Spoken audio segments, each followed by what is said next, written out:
रावण एक शिव भक्त था और हनुमान जी शिव के ही अवतार है, रुद्र अवतार। क्या रिलेशन है इस ट्रियो का? क्योंकि एक रावण जैसा भक्त और एक हनुमान जैसा भक्त, तो किस तरह से आप देखते हैं? दूसरों को हानि पहुंचाने के लिए जो तपस्या होती है या कार्य होता है वो तामसिक कहा जाता है, या असुरी भी बोल सकते हैं अगर एक्सट्रीम हुआ तो जो रावण था वो असुरी या तामसिक वृत्ति का राक्षस था। उसने तपस्या बिल्कुल की थी शिव जी को प्रसन्न करने के लिए, तो शिव जी प्रकट नहीं हुए तो वो दक्षिण में जाता है कैलाश या हिमालय से, और फिर एक वन में तपस्या करना शुरू करता है। और जब तब भी शिव जी नहीं आता है तो एक एक सर काटने लगता है वो। तो 9 सर काटने के बाद जब 10वां सर काटने लगता है तब शिव जी प्रकट होते हैं। तो देव ऋषि नारद जो है वो लंका जाते हैं और रावण को मिलके बोलते हैं कि तुझे वरदान तो मिल गया, लेकिन तो भोलेनाथ है, सच में दिया है कि नहीं क्या पता है, तो तुझे इसको वापस एक बार देखना चाहिए कि श्री राम ने अयोध्या से अपनी सेना क्यों नहीं बुलाई रावण को हराने के लिए, वानर का क्यों मदद ली। एक गुजरात में डांग डिस्ट्रिक्ट है, वहाँ पे अंजनी गुफा भी है और एक अंजनी पर्वत भी है।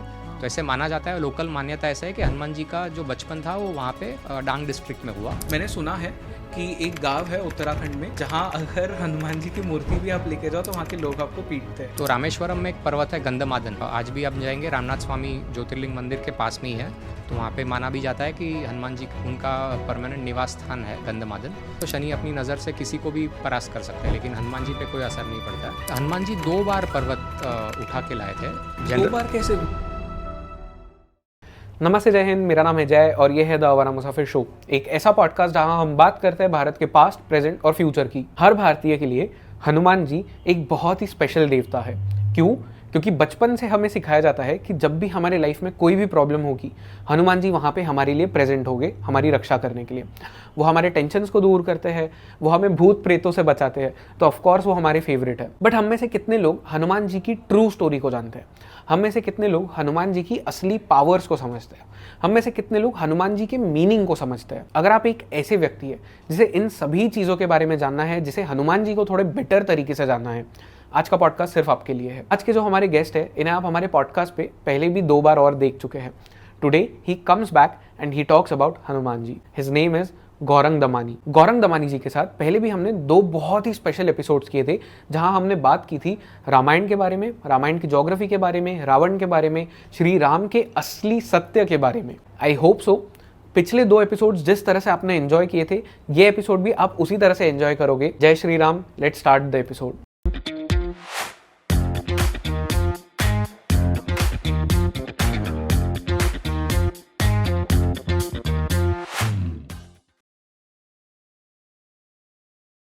जय Shri Ram sir, welcome on the show. जय श्री राम। आपने काफ़ी ज़्यादा रिसर्च किया है अबाउट रामायण। तो ज्योग्राफी आपने जिस तरह से कह रहे थे उसके ऊपर आपने किया है, वाल्मीकि रामायण आपने पूरा एकदम अच्छे से पढ़ा है।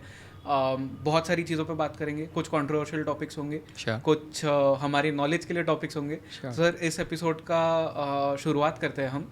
तो ये एपिसोड है हनुमान जी के बारे में। This is a Hanuman special episode. ठीक है। अब हनुमान जी सबके फेवरेट हो, तो चाहे बच्चा हो या बूढ़ा हो, हनुमान जी तो सबके फेवरेट है, क्योंकि भूतों से बचाते हैं सबसे पहली बात, एंड बहुत स्ट्रॉन्ग है, and at the same time innocent भी है उतनी। बिल्कुल। तो सर, कहा जाता है कि रावण एक शिव भक्त था और हनुमान जी शिव के ही अवतार है, रुद्र अवतार। तो क्या रिलेशन है इस ट्रियो का? क्योंकि एक रावण जैसा भक्त और एक हनुमान जैसा भक्त, तो किस तरह से आप देखते हैं? तो हमारे शास्त्र में जो भी तपस्या या यज्ञ करते हैं उसको 3 कैटेगरी में बांटा गया है, सात्विक, राजसिक और तामसिक। तो सात्विक मतलब जो अच्छी कोई फल की अपेक्षा किए बिना जो भक्ति करता है या तपस्या करता है या यज्ञ करता है, उसको सात्विक कार्य कहते हैं। राजसिक मतलब ये कि समझो मैंने दान किया, लेकिन मुझे मेरी तख्ती चाहिए, नाम होना चाहिए कि मैंने ये दान किया या ये कार्य किया, तो वो राजसिक है। आज की जो रैट रेस हम मानते हैं वो भी ठीक है। लेकिन जो तामसिक कार्य है वो दूसरों को हानि पहुंचाने के लिए जो तपस्या होती है या कार्य होता है वो तामसिक कहा जाता है, या असुरी भी बोल सकते हैं अगर एक्सट्रीम हुआ तो जो रावण था वो असुरी या तामसिक वृत्ति का राक्षस था, और उसने तपस्या बिल्कुल की थी शिव जी को प्रसन्न करने के लिए, और घोर तपस्या की थी कैलाश में। ये शिव पुराण में इसका उल्लेख आता है। तो शिव जी प्रकट नहीं हुए तो वो दक्षिण में जाता है कैलाश या हिमालय से, और फिर एक वन में तपस्या करना शुरू करता है। और जब तब भी शिवजी नहीं आता है तो एक एक सर काटने लगता है वो। तो 9 सर काटने के बाद जब 10वां सर काटने लगता है तब शिवजी प्रकट होते हैं, और तब वो अपार शक्ति की मांग करता है। तो भोलेनाथ जी दे देते हैं उसको अपार शक्ति, और वो वहाँ से लेके लंका की तरफ वापस आ जाता है। तो वो देवलोक में वापस एक हलचल मच जाती है, क्योंकि ब्रह्मा जी के वरदान से पहले ही वो रावण को हराना मुमकिन नहीं था। अब उसको अपार शक्ति भी मिल गई है तो और भी मुश्किल हो जाता है। तो वहाँ पे देव ऋषि नारद जो है वो उनको पूछते हैं कि आप इसमें कुछ सुझाव दीजिए या रास्ता बताइए। तो देव ऋषि नारद जो है वो लंका जाते हैं और रावण को मिल के बोलते हैं कि तुझे वरदान तो मिल गया, लेकिन तो भोलेनाथ है, सच में दिया है कि नहीं क्या पता है, तो तुझे इसको वापस एक बार देखना चाहिए। तो रावण बोलता है कैसे चेक करूँ कि सच में दिया है कि नहीं। बोलता है कि सबसे भारी पर्वत और महत्वपूर्ण पर्वत कैलाश है, तो उसको जाके उठा, अगर सच में दिया है वरदान तो उठा पाएगा। तो रावण अपने पुष्पक विमान में लंका से जाता है कैलाश। तो कैलाश के नज़दीक आता है तो उसका पुष्पक विमान स्थगित हो जाता है, आगे नहीं जाता है। तो वहाँ पे नंदी जी है जो वाहन है शिवजी के, वो आते हैं और बोलते हैं आगे नहीं जा सकते, ये शिवजी के रहने का निवास स्थान है और नहीं जा सकते। तो वो रावण अपने घमंड में नंदी जी का अपमान करता है और उसको बोलता है वानर, बुला के उसको बोलता है शिवजी कौन है और तू वानर है, हट इधर से। तो नंदी जी क्रोधित हो जाते हैं क्योंकि शिवजी का भी उसने आदर नहीं किया और ख़ुद को भी उसने वानर बोला। तो नंदी श्राप देता है रावण को कि वानर ही तेरे कुल का नाश करेंगे और उन वानरों को शक्ति बल मैं ही दूंगा। तो फिर भी इसके बाद भी रावण सुधरता नहीं है। श्राप लेने के बाद वो पुष्पक विमान से उतर के कैलाश को उठाता है, और उठाने के समय पार्वती जी घबरा जाती है और शिवजी से गले मिल जाती है, कि मतलब घबरा जाती है। तो शिवजी एक छोटे से अपने अंगूठे से पर्वत को दबा देते हैं, और जो ये राक्षस है वो बहुत ज़ोर से चिल्लाता है जिससे पूरे विश्व में आवाज़ होती है।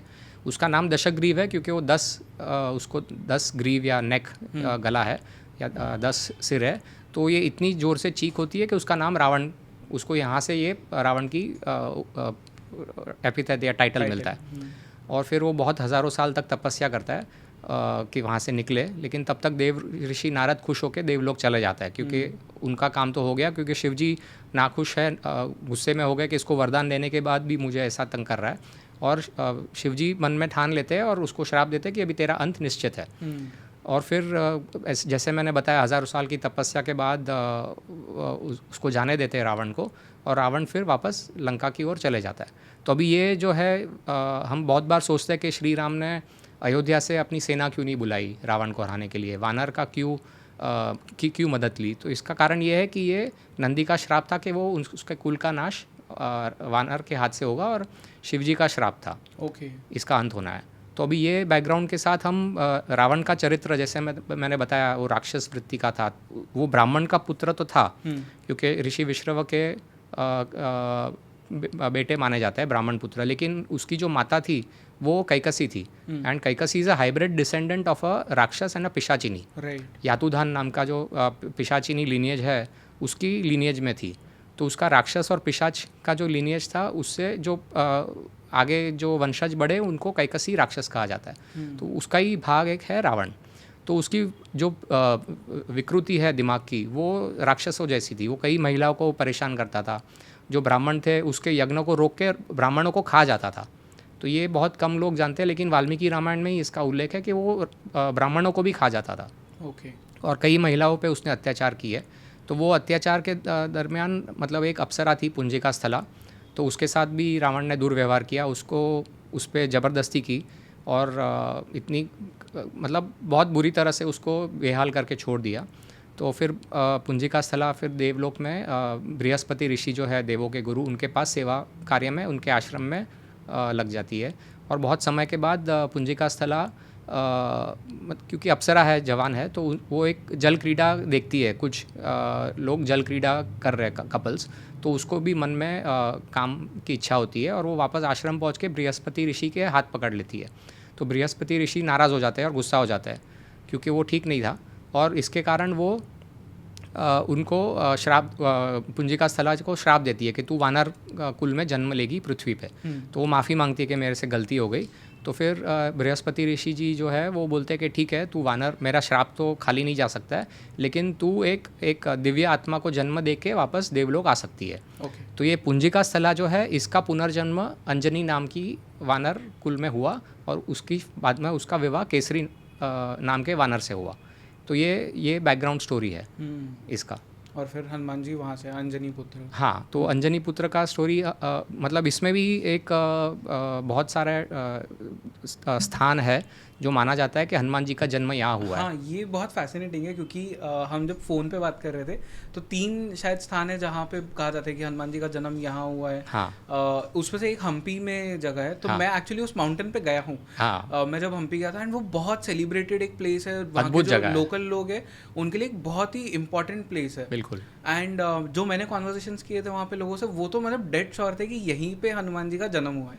बट आपने मुझे कहा कि 2 और जगह जहाँ पे ऐसा ही कहा जाता है। हाँ, तो ये क्या चीज़ है? तो तीनों जगह सही है और उसका तीनों की अलग अलग कहानी है। और ये जो जगह आप बता रहे हैं हम्पी के पास, मैं भी गया हूँ। ऊपर जो टीला है उसके ऊपर से जो दृश्य है अद्भुत है, बहुत ही खूबसूरत है। अभी आँख बंद करता तो वो दृश्य सामने आता है, तो खूबसूरत जगह है। लेकिन इसकी शुरुआत हनुमान जी के जन्म की हम करेंगे पराशर संहिता से। तो पराशर संहिता एक ग्रंथ है जिसमें हनुमान जी के जन्म का उल्लेख है। उसमें ऐसा बताया गया है कि शिवजी और पार्वती जी वेंकटाचलम नाम का जो एक पर्वत है आंध्र प्रदेश में, आज का जो तिरुपति बालाजी हम मानते हैं, उसके पास एक पर्वत श्रृंखला है, वहाँ पे गए थे। तो वो दोनों वहाँ पे 2 बंदरों को खेलते हुए देखते हैं, कपल को। और शिवजी जान जाते हैं कि पार्वती जी के मन में क्या चल रहा है, और वो भी वानर का दोनों स्वरूप लेके क्रीड़ा करते हैं। और उस क्रीड़ा के कारण जो वीर्य है वो पार्वती जी शिवजी का वीर्य नहीं ले पाती, क्योंकि वो बहुत तेजस्वी है वो वीर्य। तो वो जो दोनों का जो फल है वो अग्नि के हाथ में दे देते हैं, क्योंकि उनको लगता है कि अग्नि संभाल पाएंगे, इतना तेजस्वी है वो। तो अग्नि भी नहीं संभाल पाते और वो वायु को दे देते हैं। तो फिर वो वायु वहाँ से लेके मतलब सोचता है भी कि ये फल किसको दूँ। तो वो आता है, अंजनी देवी वहाँ पे तब तपस्या कर रही होती है शिवजी को प्रसन्न करने के लिए कि पुत्र चाहिए इसके लिए। तो वो तपस्या स्थल है आनेगुंडी, जो आपने बताया हम्पी के पास। वहाँ पे जो अंजनी देवी का मंदिर है, तो वहाँ पे वो फल अंजनी देवी को देते हैं और वो फल खाती है। और वो फल खाने के बाद वो गर्भवती हो जाती है। तो उसको चिंता होती है कि अरे ये मैं तो शादीशुदा हूँ, केसरी मेरे पति है, लेकिन ये कैसे हो गया। तो आकाशवाणी होती है कि ये पराशर संहिता में ही आकाशवाणी होती है कि आप चिंता ना करें, आप एक दिव्य आत्मा को जन्म देने वाली है, तो ये सब ठीक है। और फिर वहाँ से वो मतलब निश्चिंत होकर फिर नीचे आ जाती है। फिर पुराणिक एनसाइक्लोपीडिया में इसका उल्लेख है आगे कि जो वहाँ का राजा है वानर कुल का वाली, उसको बहुत इनसिक्योरिटी महसूस होता है, उसको घबरा जाता है कि ये दिव्य आत्मा को जन्म देने वाली है। तो उसको अपने राज्य का थोड़ा इनसिक्योरिटी होता है। तो वो अंजनी के गर्भ के ऊपर पंचलोहा, गरम पंचलोहा डालता है उसके घर पे, और सोचता है कि वो अंदर जो दिव्य जो जन्म लेने वाला है वो गुजर जाए। लेकिन ये तो शिव पुत्र है, कैसे हो सकता है। तो वो जो पंचलोहा डालता है वो उनके कुंडल बन जाते हैं हनुमान जी के। तो इसके लिए हम कुंडल का इतना महत्व है हनुमान जी का। हाँ, तो वैसे वो कुंडल बन जाते हैं। और इसके बाद जो है स्टोरी हम ब्रह्म पुराण से पिकअप करते हैं। तो ब्रह्म पुराण में गौतमी महात्म्य करके एक जो उसका भाग है, बुक है, तो वो किताब में उल्लेख है कि अंजनी देवी ने हनुमान जी को जन्म दिया था गोदावरी नदी के तट पे। और यही स्थान है, नासिक के पास एक जगह है अंजनेरी, वहाँ पे हनुमान जी का एक अच्छा मंदिर भी है। तो मेरे हिसाब से ये स्थल यही होगा, क्योंकि ब्रह्म पुराण में इसका उल्लेख है। तो ये तीनों स्थान इसलिए तीनों जगह माना जाता है जन्म स्थान है, और तीनों ये से प्रमाणित हो जाता है। ट्रू वाला कौन सा है? तीनों ट्रू है ना, क्योंकि जो शिवजी और पार्वती जी से फल उत्पन्न हुआ वो तिरुपति में हुआ, और जो फल जो अंजनी ने खाया और गर्भवती हुई वो आनेगुंडी हम्पी में हुआ, और जो फिजिकल शारीरिक जन्म हुआ वो गोदावरी के तट पे हुआ।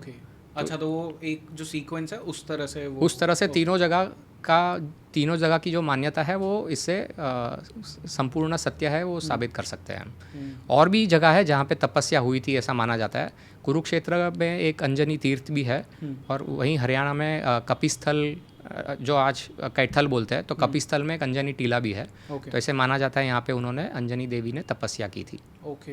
तो ये भी एक उनके स्टोरी से जुड़ा हुआ है। और फिर उनका बचपन का भी एक जो है एक गुजरात में डांग डिस्ट्रिक्ट है, वहाँ पे अंजनी गुफा भी है और एक अंजनी पर्वत भी है। तो ऐसे माना जाता है, लोकल मान्यता ऐसा है कि हनुमान जी का जो बचपन था वो वहाँ पे डांग डिस्ट्रिक्ट में हुआ। और आप देखेंगे नासिक से डांग डिस्ट्रिक्ट बहुत नज़दीक है। ओके, सो हनुमान जी की मतलब काफ़ी सारी फैसिनेटिंग स्टोरीज़ है, उसमें से एक स्टोरी एक ये पता नहीं मतलब शायद एक क्या कह सकते हैं इसे, एक दंत कथा कह सकते हैं या ऐसी कोई एक कथा है वेरिन मैंने सुना है कि एक गांव है उत्तराखंड में जहाँ अगर हनुमान जी की मूर्ति भी आप लेके जाओ तो वहाँ के लोग आपको पीटते हैं। ये वो जगह है जहाँ से कहा जाता है कि जो वो संजीवनी बूटी वाला पहाड़ था वो हनुमान जी उठाकर ले गए थे, बट उन्होंने गांव वालों के लिए वो छोड़ा नहीं और उनकी परमिशन के बिना वो लेके गए थे, तो लोग आज भी नाराज़ है हनुमान जी से वहाँ। ये क्या चीज़ है सर? तो ये भगवान की कृपा से मैं वो गांव में गया हूँ। Okay. द्रोणागिरी नाम का गांव है। हाँ। जोशीमठ से एक रास्ता बद्रीनाथ की तरफ जाता है और दूसरा रास्ता तिब्बत बॉर्डर की तरफ जाता है। तो वहाँ पे एक ये द्रोणागिरी जैसे मैंने बताया वो लगभग 10-12 किलोमीटर का ट्रैक है नीचे गांव से। तो ये बात तो सही है, लेकिन वो संजीवनी बूटी से रिलेटेड है वो स्टोरी। ओके। तो जैसे युद्ध के बारे में हम सबको पता है कि श्री राम वानर सेना को लेके रामेश्वरम पहुँचे और रामेश्वरम तट पे फिर उन्होंने राम सेतु बनाया वानर सेना की मदद से। और जब वहाँ पे लंका पहुँचे राम सेतु लेके, तो उन्होंने अंगद को भेजा रावण को मिलने के, अभी भी समय है, मान जाओ, सीता जी को लौटा दो और युद्ध नहीं होगा, विनाश नहीं होगा। तो रावण अपने घमंड में अंगद को पकड़ने जाता है, लेकिन अंगद आसानी से वो जो 4 राक्षस उसको पकड़ने आए उससे छुटकारा लेके वापस श्री राम के पास आ जाता है और फिर युद्ध की शुरुआत होती है। तो युद्ध का जो पहला दिन था वो पितृपक्ष का पहला दिन था, मतलब जो पूर्णिमा के दिन पितृपक्ष शुरू होता है। तो इसके लिए श्री राम पहले पितृ की पूजा करके युद्ध की शुरुआत करते हैं। और युद्ध जब शुरू होता है तो वानरों के पास हथियार नहीं है, लेकिन उनको जो दीवार फाननी है वो लंका की दीवार फान के जाते हैं। कई वानर मर जाते हैं, लेकिन एक बार वहाँ पहुँच जाते हैं तो युद्ध शुरू हो जाता है और भीषण युद्ध में दोनों साइड कई लोगों की मृत्यु होती है। तो वैसे आगे बढ़ते हैं तो इंद्रजीत नागास्त्र का प्रयोग करता है। सबसे जो सिग्निफिकेंट, सबसे महत्वपूर्ण इंसिडेंट है। तो वो नागास्त्र का स्टोरी ये है कि वो इंद्रजीत को वरदान है वो अदृश्य हो जाता है और पता नहीं चलता है कहाँ से बाण आता है। तो वो बाण से श्री राम और लक्ष्मण जी को घायल कर देते हैं। तो लेकिन वहाँ पे फिर जब घायल होते हैं तो गरुड़ आते हैं, विष्णु जी का वाहन, और वो देख के ही जो नाग के दुश्मन है नाग सब भाग जाते हैं और वो वापस ठीक हो जाते हैं। फिर वापस आगे जब युद्ध चलता है तो रावण युद्ध भूमि पे उतरता है और युद्ध भूमि में उतर के पहला उसका लड़ाई लक्ष्मण जी के साथ होता है और लक्ष्मण जी को वो घायल कर देता है। तो वहाँ पे हनुमान जी पहुँच जाते हैं और लक्ष्मण जी की मतलब जान बचाते हैं और वो युद्ध में रावण के छाती पे मार करता है, जिससे रावण को खून की उल्टी होती है और उसका जो सारथी है रावण का वो उसे लेके जाता है और लक्ष्मण जी को लेके जाते हैं हनुमान जी, और इसलिए हम बोलते हैं ना लक्ष्मण प्राणदाता हनुमान जी को। तो उसके बाद रावण ठीक होके वापस आता है युद्ध भूमि में। तो रावण राम जी से लड़ाई करता है और श्री राम उसको घायल करते हैं, लेकिन मारते नहीं, क्योंकि उसके दिल में अभी भी गंदे विचार है सीता जी के लिए। इसको हरा के वो परास्त करके चला जाता है, रावण चला जाता है। फिर कुंभकर्ण को याद करता है रावण, और कुंभकर्ण को उठाना नहीं है, लेकिन इतना स्वार्थी राक्षस है कि अपने स्वार्थ के लिए अपने भाई की जान की नहीं सोचते हुए वो कुंभकर्ण को उठाता है और दुर्गा माता की आशीर्वाद से श्री राम कुंभकर्ण को हरा देते हैं। और अभी जो अगला है वापस जो विषय है वो इंद्रजीत का आता है। तो इंद्रजीत अभी जब मैदान में उतरता है तो वो ब्रह्मास्त्र का वार करता है। अभी भी उसके पास वो ताकत है अदृश्य रहने की। तो ब्रह्मास्त्र के वार से श्री राम, लक्ष्मण जी और बाकी वानर सेना के जो प्रमुख जो थे वो सब घायल हो जाते हैं और सिर्फ विभीषण और हनुमान जी पे उसका असर नहीं होता है। तो फिर जामवंत एकदम ढीली अवस्था में विभीषण को बोलते हैं हनुमान जी को बुलाओ, वही हमको इससे पार कर सकता है इस दुविधा से। तो हनुमान जी वहाँ पे आते हैं और बोलते हैं कि हिमालय में एक चोटी है द्रोणागिरी, वहाँ से आप संजीवनी लेके आओ। तो संजीवनी बूटी लाने से हम सब ठीक हो सकते हैं, नहीं तो हमारा बचना मुमकिन नहीं है। तो वो हनुमान जी वहाँ से छलांग लगा के, जैसे हम सब ने पढ़ा है, वो हिमालय की तरफ जाते हैं और वहाँ पे उनको पता नहीं चलता है कि कौन सा एक्चुअली कौन से पर्वत में वो बूटी है। तो गंधमादन माउंटेन रेंज है, पर्वत श्रृंखला है, उसमें ये द्रोणागिरी नाम का जो पीक है वो उठा के वो लेके आता है। तो जो आपने वो गांव का बात किया वो ये गांव है। और वो गांव से वो लेके आता है। तो उसका जो रूट मैप है वो तुलसीदास रामायण में उसका थोड़ा उल्लेख है कि वो अयोध्या के ऊपर से जाता है। और उसके पहले बीच में दूनागिरी नाम का एक अल्मोड़ा डिस्ट्रिक्ट में एक गांव है, वहाँ पे उसका एक अंश गिरा हो पर्वत का, ऐसे माना जाता है। तो वापस सीक्वेंस देखेंगे, द्रोणागिरी उत्तराखंड में, फिर वहाँ से दूनागिरी अल्मोड़ा के पास, फिर वहाँ से उड़ते हुए अयोध्या के ऊपर से, फिर एक लोकल फोकलोर के हिसाब से ओडिशा में गंधमर्दन करके एक पर्वत है, जहाँ पे लोकल मान्यता ऐसी है कि वहाँ पे गिरा था एक पर्वत का अंश। और फिर जब लंका में पहुँचते हैं तो वो जो पर्वत है उसकी जड़ी बूटी है, उसके गंध से ही सब ठीक हो जाता है। तो इसके लिए वो पर्वत का नाम गंधमादन भी है। और वो जगह का नाम है डोलूकांडा, एज़ पर दी स्थानिक जो श्रीलंका के लोग मानते हैं। तो वो डोलूकांडा नाम का एक जो पर्वत है वो इस पर्वत का एक भाग है। और वाल्मीकि रामायण में बहुत स्पष्ट रीत से लिखा हुआ है कि वो हनुमान जी वापस वो पर्वत लौटाने के लिए जाते भी है। ठीक है, तो वो जाने का भी जो मार्ग है उसमें हम स्थानिक जो मान्यता है उसको जोड़ लेते हैं।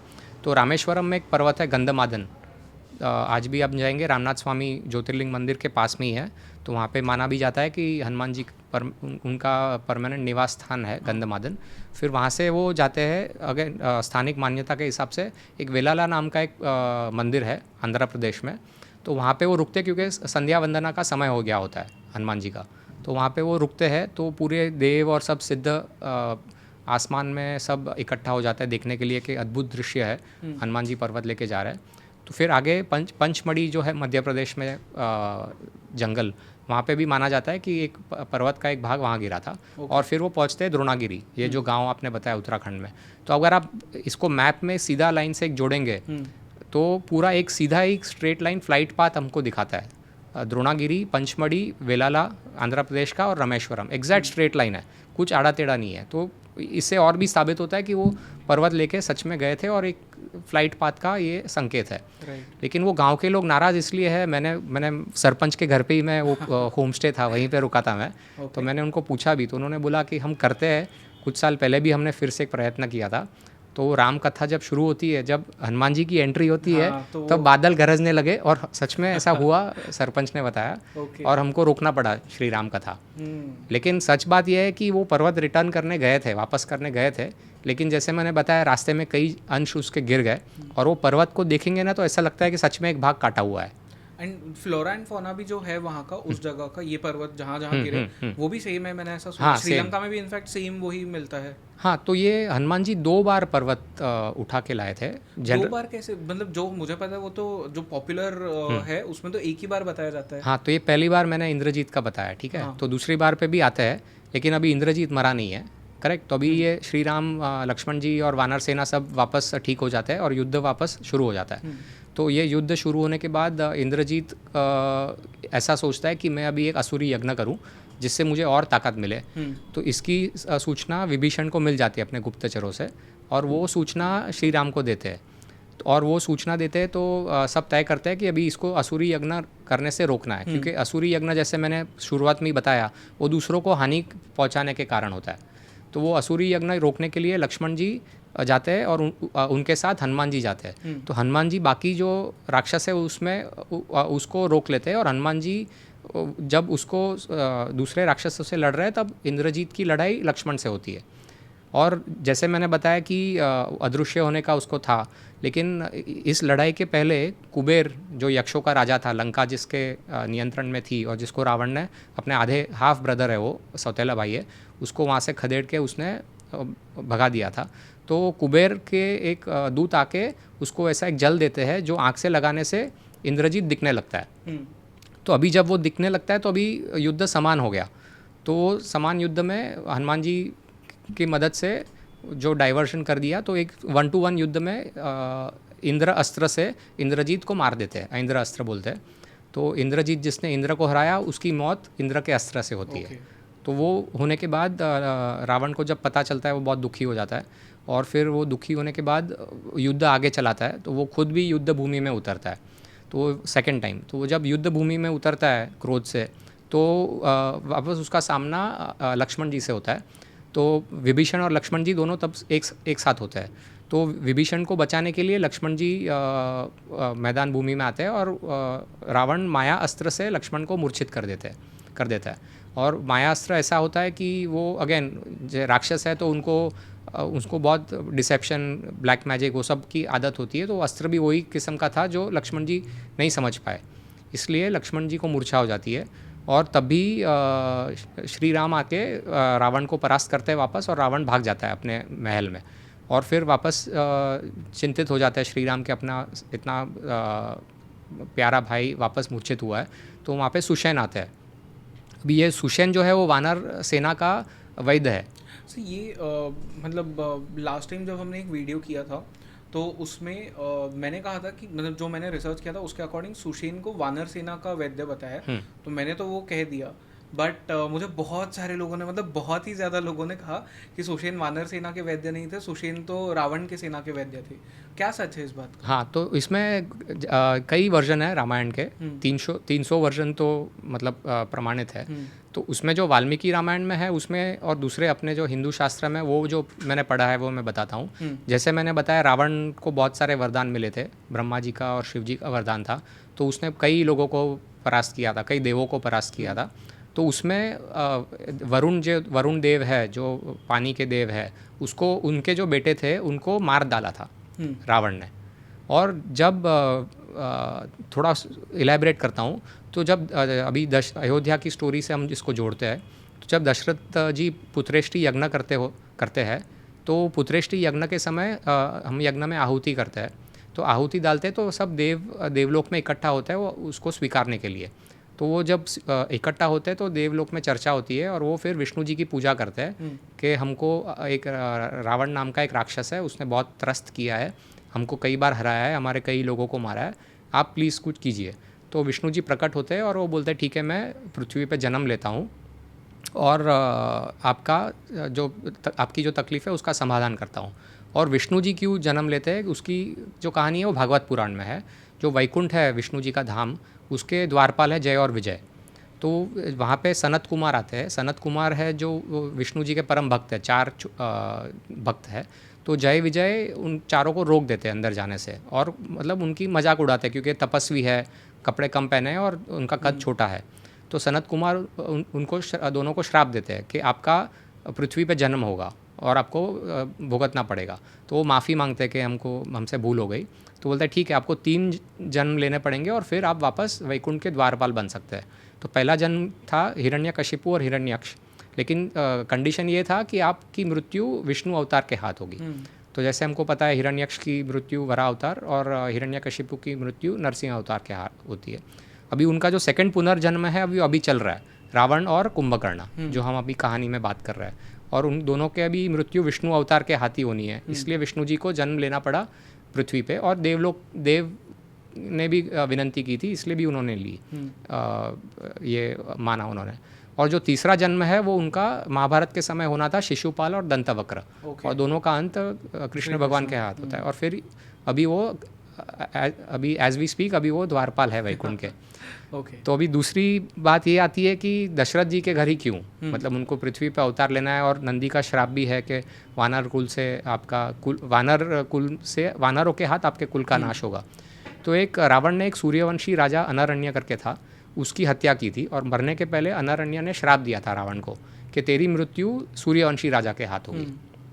तो ये सब श्राप इकट्ठा हो रहा है। और जैसे मैंने बताया वरुण को मारा था, वरुण देव के बेटों को मारा था। तो जब ये हो रहा है, जब विष्णु जी तय करते कि मैं दशरथ जी के घर जन्म लूँगा, तो ब्रह्मा जी सब देवों को बोलते हैं कि आप सबको भी मदद करनी है। तो मदद कैसे करते हैं कि उनको भी पृथ्वी पर जन्म लेना है। तो बृहस्पति की जो बेटी थी सुलेखा, उसको रावण ने परेशान किया था। तो उनका बेटा जन्म लेता है तार, मतलब सुग्रीव का जो 3 वानर उनके साथ जो जाते हैं हनुमान जी के अलावा, नल, नील और तार, उसमें से ये एक बेटा है बृहस्पति का अवतार। फिर दूसरा नील, तो अग्नि देव जो थे उसकी पत्नी स्वाहा को भी परेशान किया था रावण ने। तो अग्नि के जो अवतार हुए वो नील। और विश्वकर्मा जो देवों के आर्किटेक्ट है, उनका बेटा हुआ नल, जो राम सेतु बनाता है। तो ऐसे कई, फिर जो अश्विनी कुमार जो देवों के वैद्य है, उनके 2 बेटे हुए। अश्विनी कुमार ट्विन है, तो दो जुड़वा अवतार हुए पृथ्वी पे, महेंद्र और द्विवेद।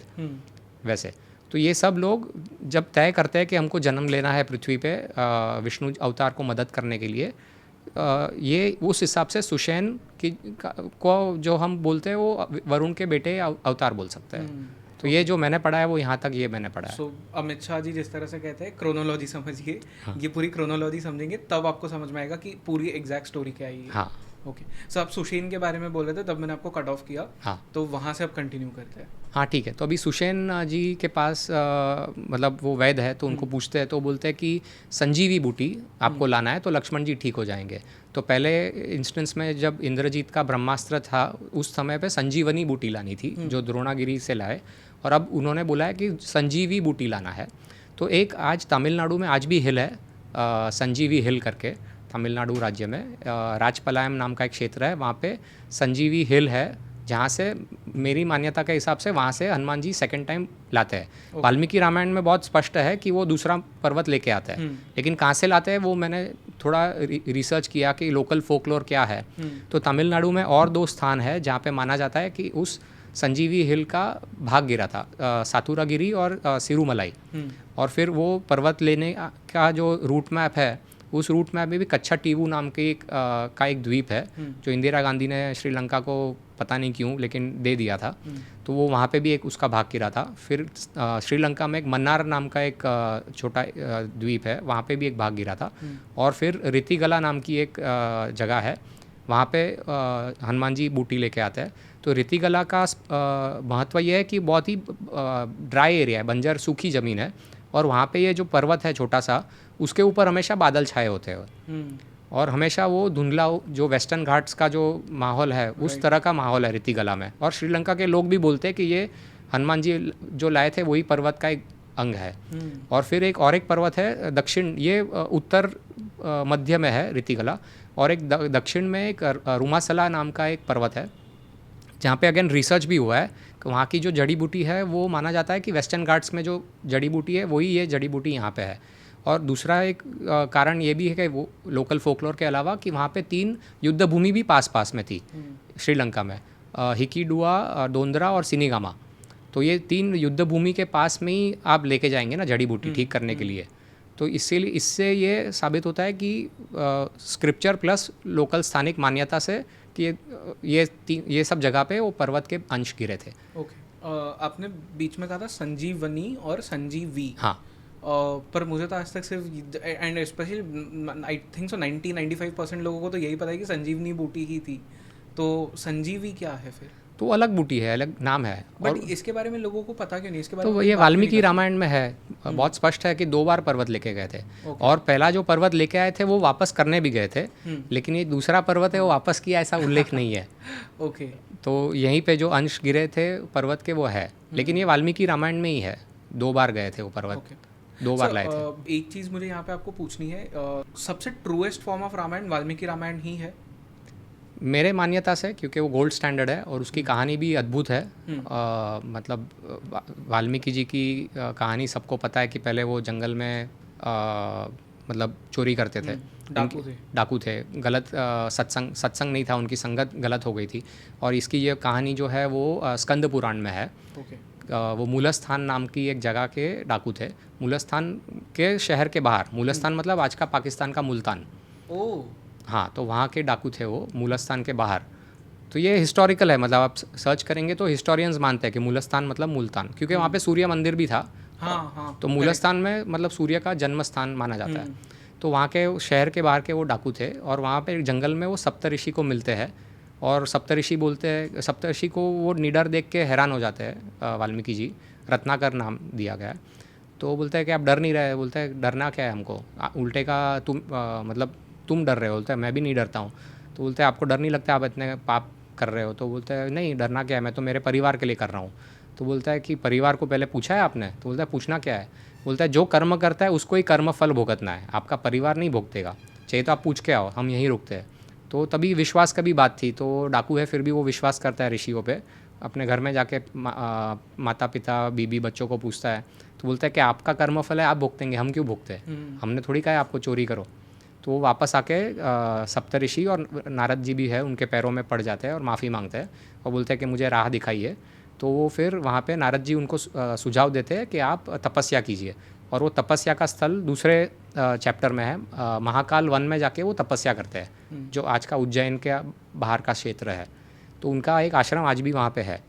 तो और भी कई आश्रम है उनके। लाहौर में भी आश्रम है, अमृतसर लाहौर में भी आश्रम है। हाँ, वाल्मीकि जी का आश्रम लाहौर में भी है, अमृतसर में भी है। और एक राजस्थान में चित्तौड़ सबको पता है। तो चित्तौड़ में बाजू में एक फॉरेस्ट है, सीता माता वाइल्ड लाइफ फॉरेस्ट, उसमें भी उनका आश्रम है। फिर बिहार के बॉर्डर पे नेपाल पे भी एक वाल्मीकि नगर है, वहाँ पे भी उनका आश्रम था। फिर जहाँ पे जो सीता जी आई थी, जब अग्नि परीक्षा देने के बाद जब उनको वन में जाने को कहा था श्री राम ने, तो वो बिठूर नाम की एक जगह है कानपुर के पास, गंगा के तट पे। वहाँ पे लव और कुश का जन्म हुआ था, वो बिठूर है। और आश्चर्यचकित बात यह है कि इतना पूरा भारत देश सीमलेस था। मतलब ये उत्तर और मैंने पूर्व और पश्चिम का बता दिया, लेकिन उनके दक्षिण में भी कई आश्रम थे। मतलब उनका छत्तीसगढ़ में भी सिहावा नाम का एक जगह है, वहाँ पे भी आश्रम, तुरतुरिया नाम की एक जगह है, वहाँ पे भी आश्रम है। फिर और दक्षिण में उनका तमिलनाडु में चेन्नई के पास आश्रम था। और केरला में पुलपल्ली नाम की एक जगह है, वहाँ पे भी उनका आश्रम था। और उनको जो समाधि मिली, जीवन समाधि, उन्होंने वो तमिलनाडु में ली। तो ऐसे पूरे देश भर में उनके आश्रम थे। तो अभी जब हमें कोई भी चीज़ वेरीफाई करनी है अबाउट रामायण, वो वाल्मीकि रामायण हाँ, से ही तो उसके अभी ये जब हमने उनका बैकग्राउंड देख लिया, तब हम वो ध्यान में बैठे होते हुए और उनका आश्रम के बाहर वो एक पक्षी को देखते हैं, और बहुत खूबसूरत पक्षी को देखते हैं, और एक शिकारी वो पक्षी का वार कर लेते हैं। तो उनको क्रोध होता है। और ये घटना का, ये कहानी का उल्लेख वाल्मीकि रामायण में। तो उनको क्रोध होता है, तो वो क्रोध से श्राप दे देते हैं शिकारी को। और बाद में उनको अफसोस होता है कि मैंने अब इतनी तपस्या की है, तो मुझे मेरे क्रोध पे काबू होना चाहिए, लेकिन श्राप तो दे दिया है। तब ब्रह्मा जी प्रकट होता है, क्योंकि उन्होंने जो श्राप दिया है वो एक श्लोक का फॉर्मेट में उन्होंने श्राप दिया है। तो वो आके उनको बोलते हैं कि आपने जो दिया है श्राप, उसका कारण है आप यही फॉर्मेट में, यही रिदम में, यही छंद में आप एक रचना करेंगे ग्रंथ की। और वो ग्रंथ, मतलब मैं आशीर्वाद देता हूँ कि जब तक सूरज चांद रहेगा तब तक वो पूरे विश्व में उसका नाम रहेगा। तो मतलब नारद जी को पूछते हैं कि कौन है ऐसा व्यक्ति, ब्रह्मा जी के जाने के बाद, कि कौन है ऐसा व्यक्ति कि मतलब जो शारीरिक, वर्बल और मानसिक रीत से प्योर है, और किसकी, मतलब जिसकी वाणी सही है, जिसके आचरण सही है, जिसका व्यवहार सही है, जो सबके लिए न्याय करता है। तो नारद जी ने बोला था कि ये श्री राम है, अयोध्या के राजा। तो बाद में, जैसे मैंने बताया, ब्रह्मा जी का जो वरदान था, वो वरदान लेने के बाद वो ध्यान में बैठते हैं, और उनको जो पूरी जो घटना है रामायण की उनके सामने आती। जो नारद जी ने तो संक्षेप में उनको घटनाएं बताई थी रामायण की, लेकिन ब्रह्मा जी का वरदान पाने के बाद वो जब ध्यान में बैठते हैं, उनको पूरा रामायण उनके सामने चित्रित होता है, दर्शन मिलते हैं, पूरे दर्शन मिलते हैं उनको। पूरा जो पूरी घटनाएं हुई वहाँ तक पूरा उनको मिलता है, और जो नारद जी ने बात नहीं कही थी वो भी उनको देखने मिलता है, और जो भविष्य में होने वाला है वो भी उनको मिलता है देखने। तो वो ध्यान में बैठते हैं। इसीलिए मेरी मान्यता ये है कि ये गोल्ड स्टैंडर्ड है। और भी ऋषियों, मतलब तुलसीदास जी के बारे में भी ये कहा जाता है कि वो ध्यान में बैठते हैं और उनको पूरा विवरण उनके नज़रों के सामने आता है। तो वो भी सच है। तो इसके लिए जो हम थोड़े थोड़े माइनर फ़र्क देखते हैं ना ग्रंथों में, वो यही है कि कोई ये सब मतलब ज्ञानी महापुरुष थे जो हमारे ऋषि थे, वो ध्यान में बैठते थे तो उनको पूरा स्मरण होता था कि क्या घटनाएं हुई। तो जो थोड़ा बहुत 19-20 हमको फ़र्क मिलता है वो तो शायद इस कारण से होगा। Okay sir, coming back to Hanuman ji. अब हनुमान जी की एक बहुत फेमस स्टोरी है कि जब वो छोटे थे तो सूर्यदेव को खाने निकल गए थे, शायद उन्हें लगा था फ्रूट है। हाँ। तो वो उन्हें खाने निकल गए थे। क्या चीज़ है ये एग्जैक्टली? तो उसमें बात तो सही है, सबने ये पढ़ाई है। तो वो जब सूर्य को देखते हैं तो छलांग लगाते हैं, और शिव जी के पुत्र है तो पराक्रमी तो होना ही है। और वो जब छलांग लगाते हैं तब सूर्य को भी डर लगता है, और तब उसी समय ग्रहण होने वाला होता है, सूर्य ग्रहण। तो वहाँ पे राहु आते हैं, और राहु देख के हनुमान जी को देख के घबरा जाते हैं। तो राहु भागते हैं इंद्र के पास कि अरे मेरा हक है सूर्य ग्रहण का, और ये तो हनुमान जी आ गए। तो तब इंद्र ऐरावत उनका जो हाथी है उस पर सवार होके वहाँ पे जाके देखते हैं, तो देखते हैं कि ये तो सच में उसको हनुमान जी को कोई असर नहीं हो रहा है और सूर्य की तरफ जा रहा है। तो वो अपने, जैसे सबने देखा है, सुना है, पढ़ा है, वो वज्र फेंकते हैं और उनके इधर मुख पे लगता है और वो नीचे गिर जाता है, मूर्छा हो जाती है। तो वायु पुत्र है, क्योंकि वायु ने ही फल दिया था अंजनी को। तो वायु नाराज़ हो जाते हैं, और वो वायु जब बंद हो जाते हैं तो सबको सांस लेने में तकलीफ हो जाती है, क्योंकि प्राण वायु है ना वो। तो सब देवलोक सब ब्रह्मा जी के पास जाते हैं, और इस समय वायु चले जाते हैं महाकाल वन, और वहाँ पे वो शिवलिंग की स्थापना करके शिव जी की पूजा करते हैं कि मूर्छा हुई है तो इसको ठीक कर दो, और तभी शिव जी के आशीर्वाद से वो ठीक हो जाते हैं। और स्कंद पुराण में इस मंदिर का नाम है हनुमतकेश्वर महादेव मंदिर, और ऐसा आज भी एक मंदिर है उज्जैन के पास। ओके। तो वहाँ पे वो शिव जी हनुमान जी को ठीक करते हैं, और वहाँ पे अन्य देवलोग भी जमा हो जाते हैं, और सब लोग आशीर्वाद देते हैं। सब देवलोग, इंद्र आशीर्वाद देते हैं कि आप हनुमान जी को, कि जब आपको मृत्यु चाहिए तब आपको मृत्यु मिलेगी। वरुण देव और ब्रह्मा जी आशीर्वाद देते हैं कि आपको हमारे अस्त्रों से कुछ नहीं होगा, मतलब ब्रह्मास्त्र और वरुण अस्त्र। फिर कुबेर आशीर्वाद देते हैं कि आपको कोई बीमारी नहीं होगी, और यमराज जी आशीर्वाद देते हैं कि यमदंड से भी कुछ नहीं होगा। यमदंड मतलब अल्टीमेट, हाँ, तो उससे भी कुछ नहीं होगा। और शिव जी आशीर्वाद देते हैं कि आप युद्ध भूमि में कोई आपको परास्त नहीं कर पाएगा। तो ये सब आशीर्वाद उनको यहाँ मिलते हैं।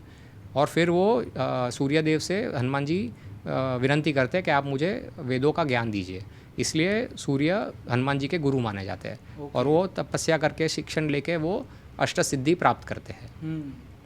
काफ़ी फैसिनेटिंग स्टोरी, क्योंकि इनफैक्ट बहुत सारे लोग ये भी कहते हैं कि सूर्य नमस्कार जो एक योग का वो एक्सरसाइज, आज तो हम उसे मानते हैं, बट सूर्य नमस्कार का भी मतलब जो बनाया जिसने भी, वो हनुमान जी ही है, उन्होंने ही सूर्य नमस्कार बनाया।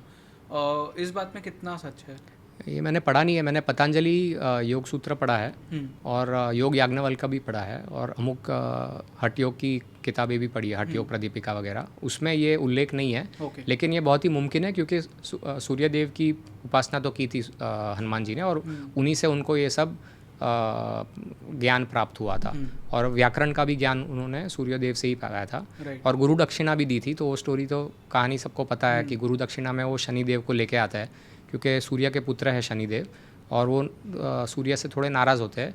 तो जब हनुमान जी गुरु दक्षिणा देने की बात करते हैं, तो बोलते हैं कि शनि को यहाँ लेके आओ।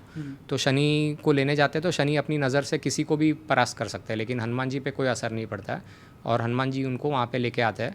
और शनि देव भी मतलब वरदान देते हैं हनुमान जी को। तो हनुमान जी स्वार्थी नहीं है, बोलते हैं कि मेरे जो भी भक्त होंगे उनको आपके जो कर्मफल दाता है आप, तो उसको झेलने की शक्ति देना।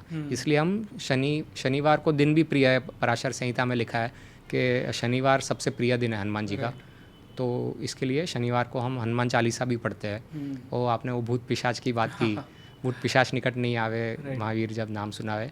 तो इसका भी एक कहानी ये है कि जब रावण को मारने के बाद अयोध्या जाते हैं श्री राम और सीता जी, तो उनका राज्य अभिषेक होता है, और राज्याभिषेक के बाद दोनों वो जो गद्दी है उस पर बैठते हैं, और उस पर तब श्री राम बहुत सारे वानर सेना में जो प्रमुख थे सबको बहुत सारी उपहार देते हैं, और सीता जी को भी उपहार देते हैं, एक बहुत अच्छी माला देते हैं।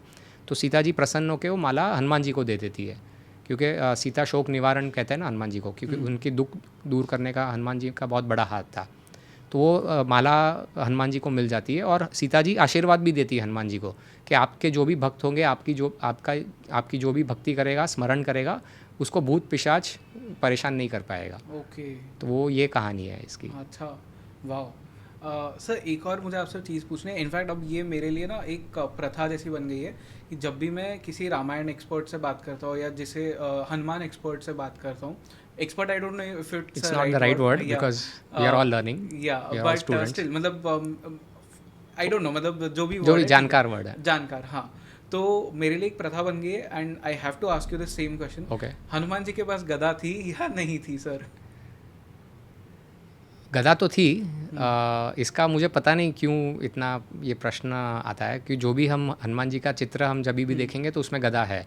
तो सुंदरकांड के जो लास्ट भाग में वो जब लंका को जला के नष्ट कर देते हैं, और बाद में उनका जो पसीना है वो समुंदर में गिरता है। तो मैं थोड़ा बैकग्राउंड दे रहा हूँ, तो पूरा स्टोरी आपको शायद ज़्यादा समझ में आएगा।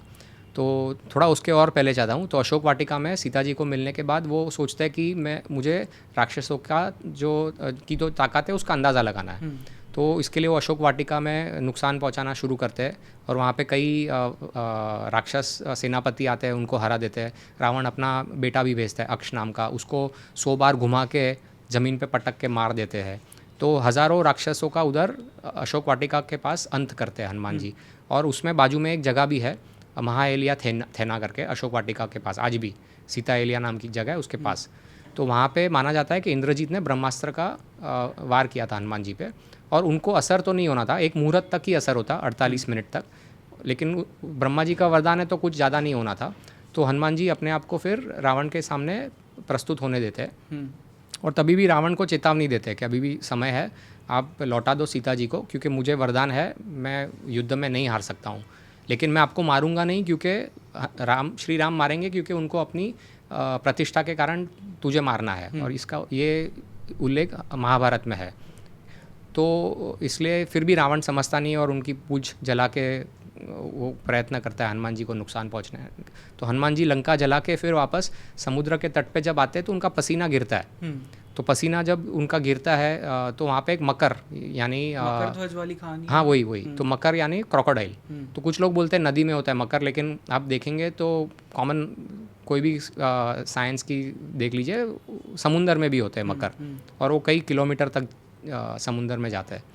तो सेलाइन या सॉल्ट वाटर क्रोकोडाइल बोलते हैं। तो एनीवे तो एक मकर, फीमेल मकर, वो पसीने को गल जाती है और उसको एक बच्चा होता है जो आधा मकर या आधा क्रोकोडाइल और आधा वानर है, जिसका नाम मकर ध्वज होता है। और वो पैदा होते ही विराट स्वरूप लेता है क्योंकि उनके पिता ही इतने प्रभावशाली है, और उसको पाताल लंका जो है उसका सेनापति बना देता है महिरावण।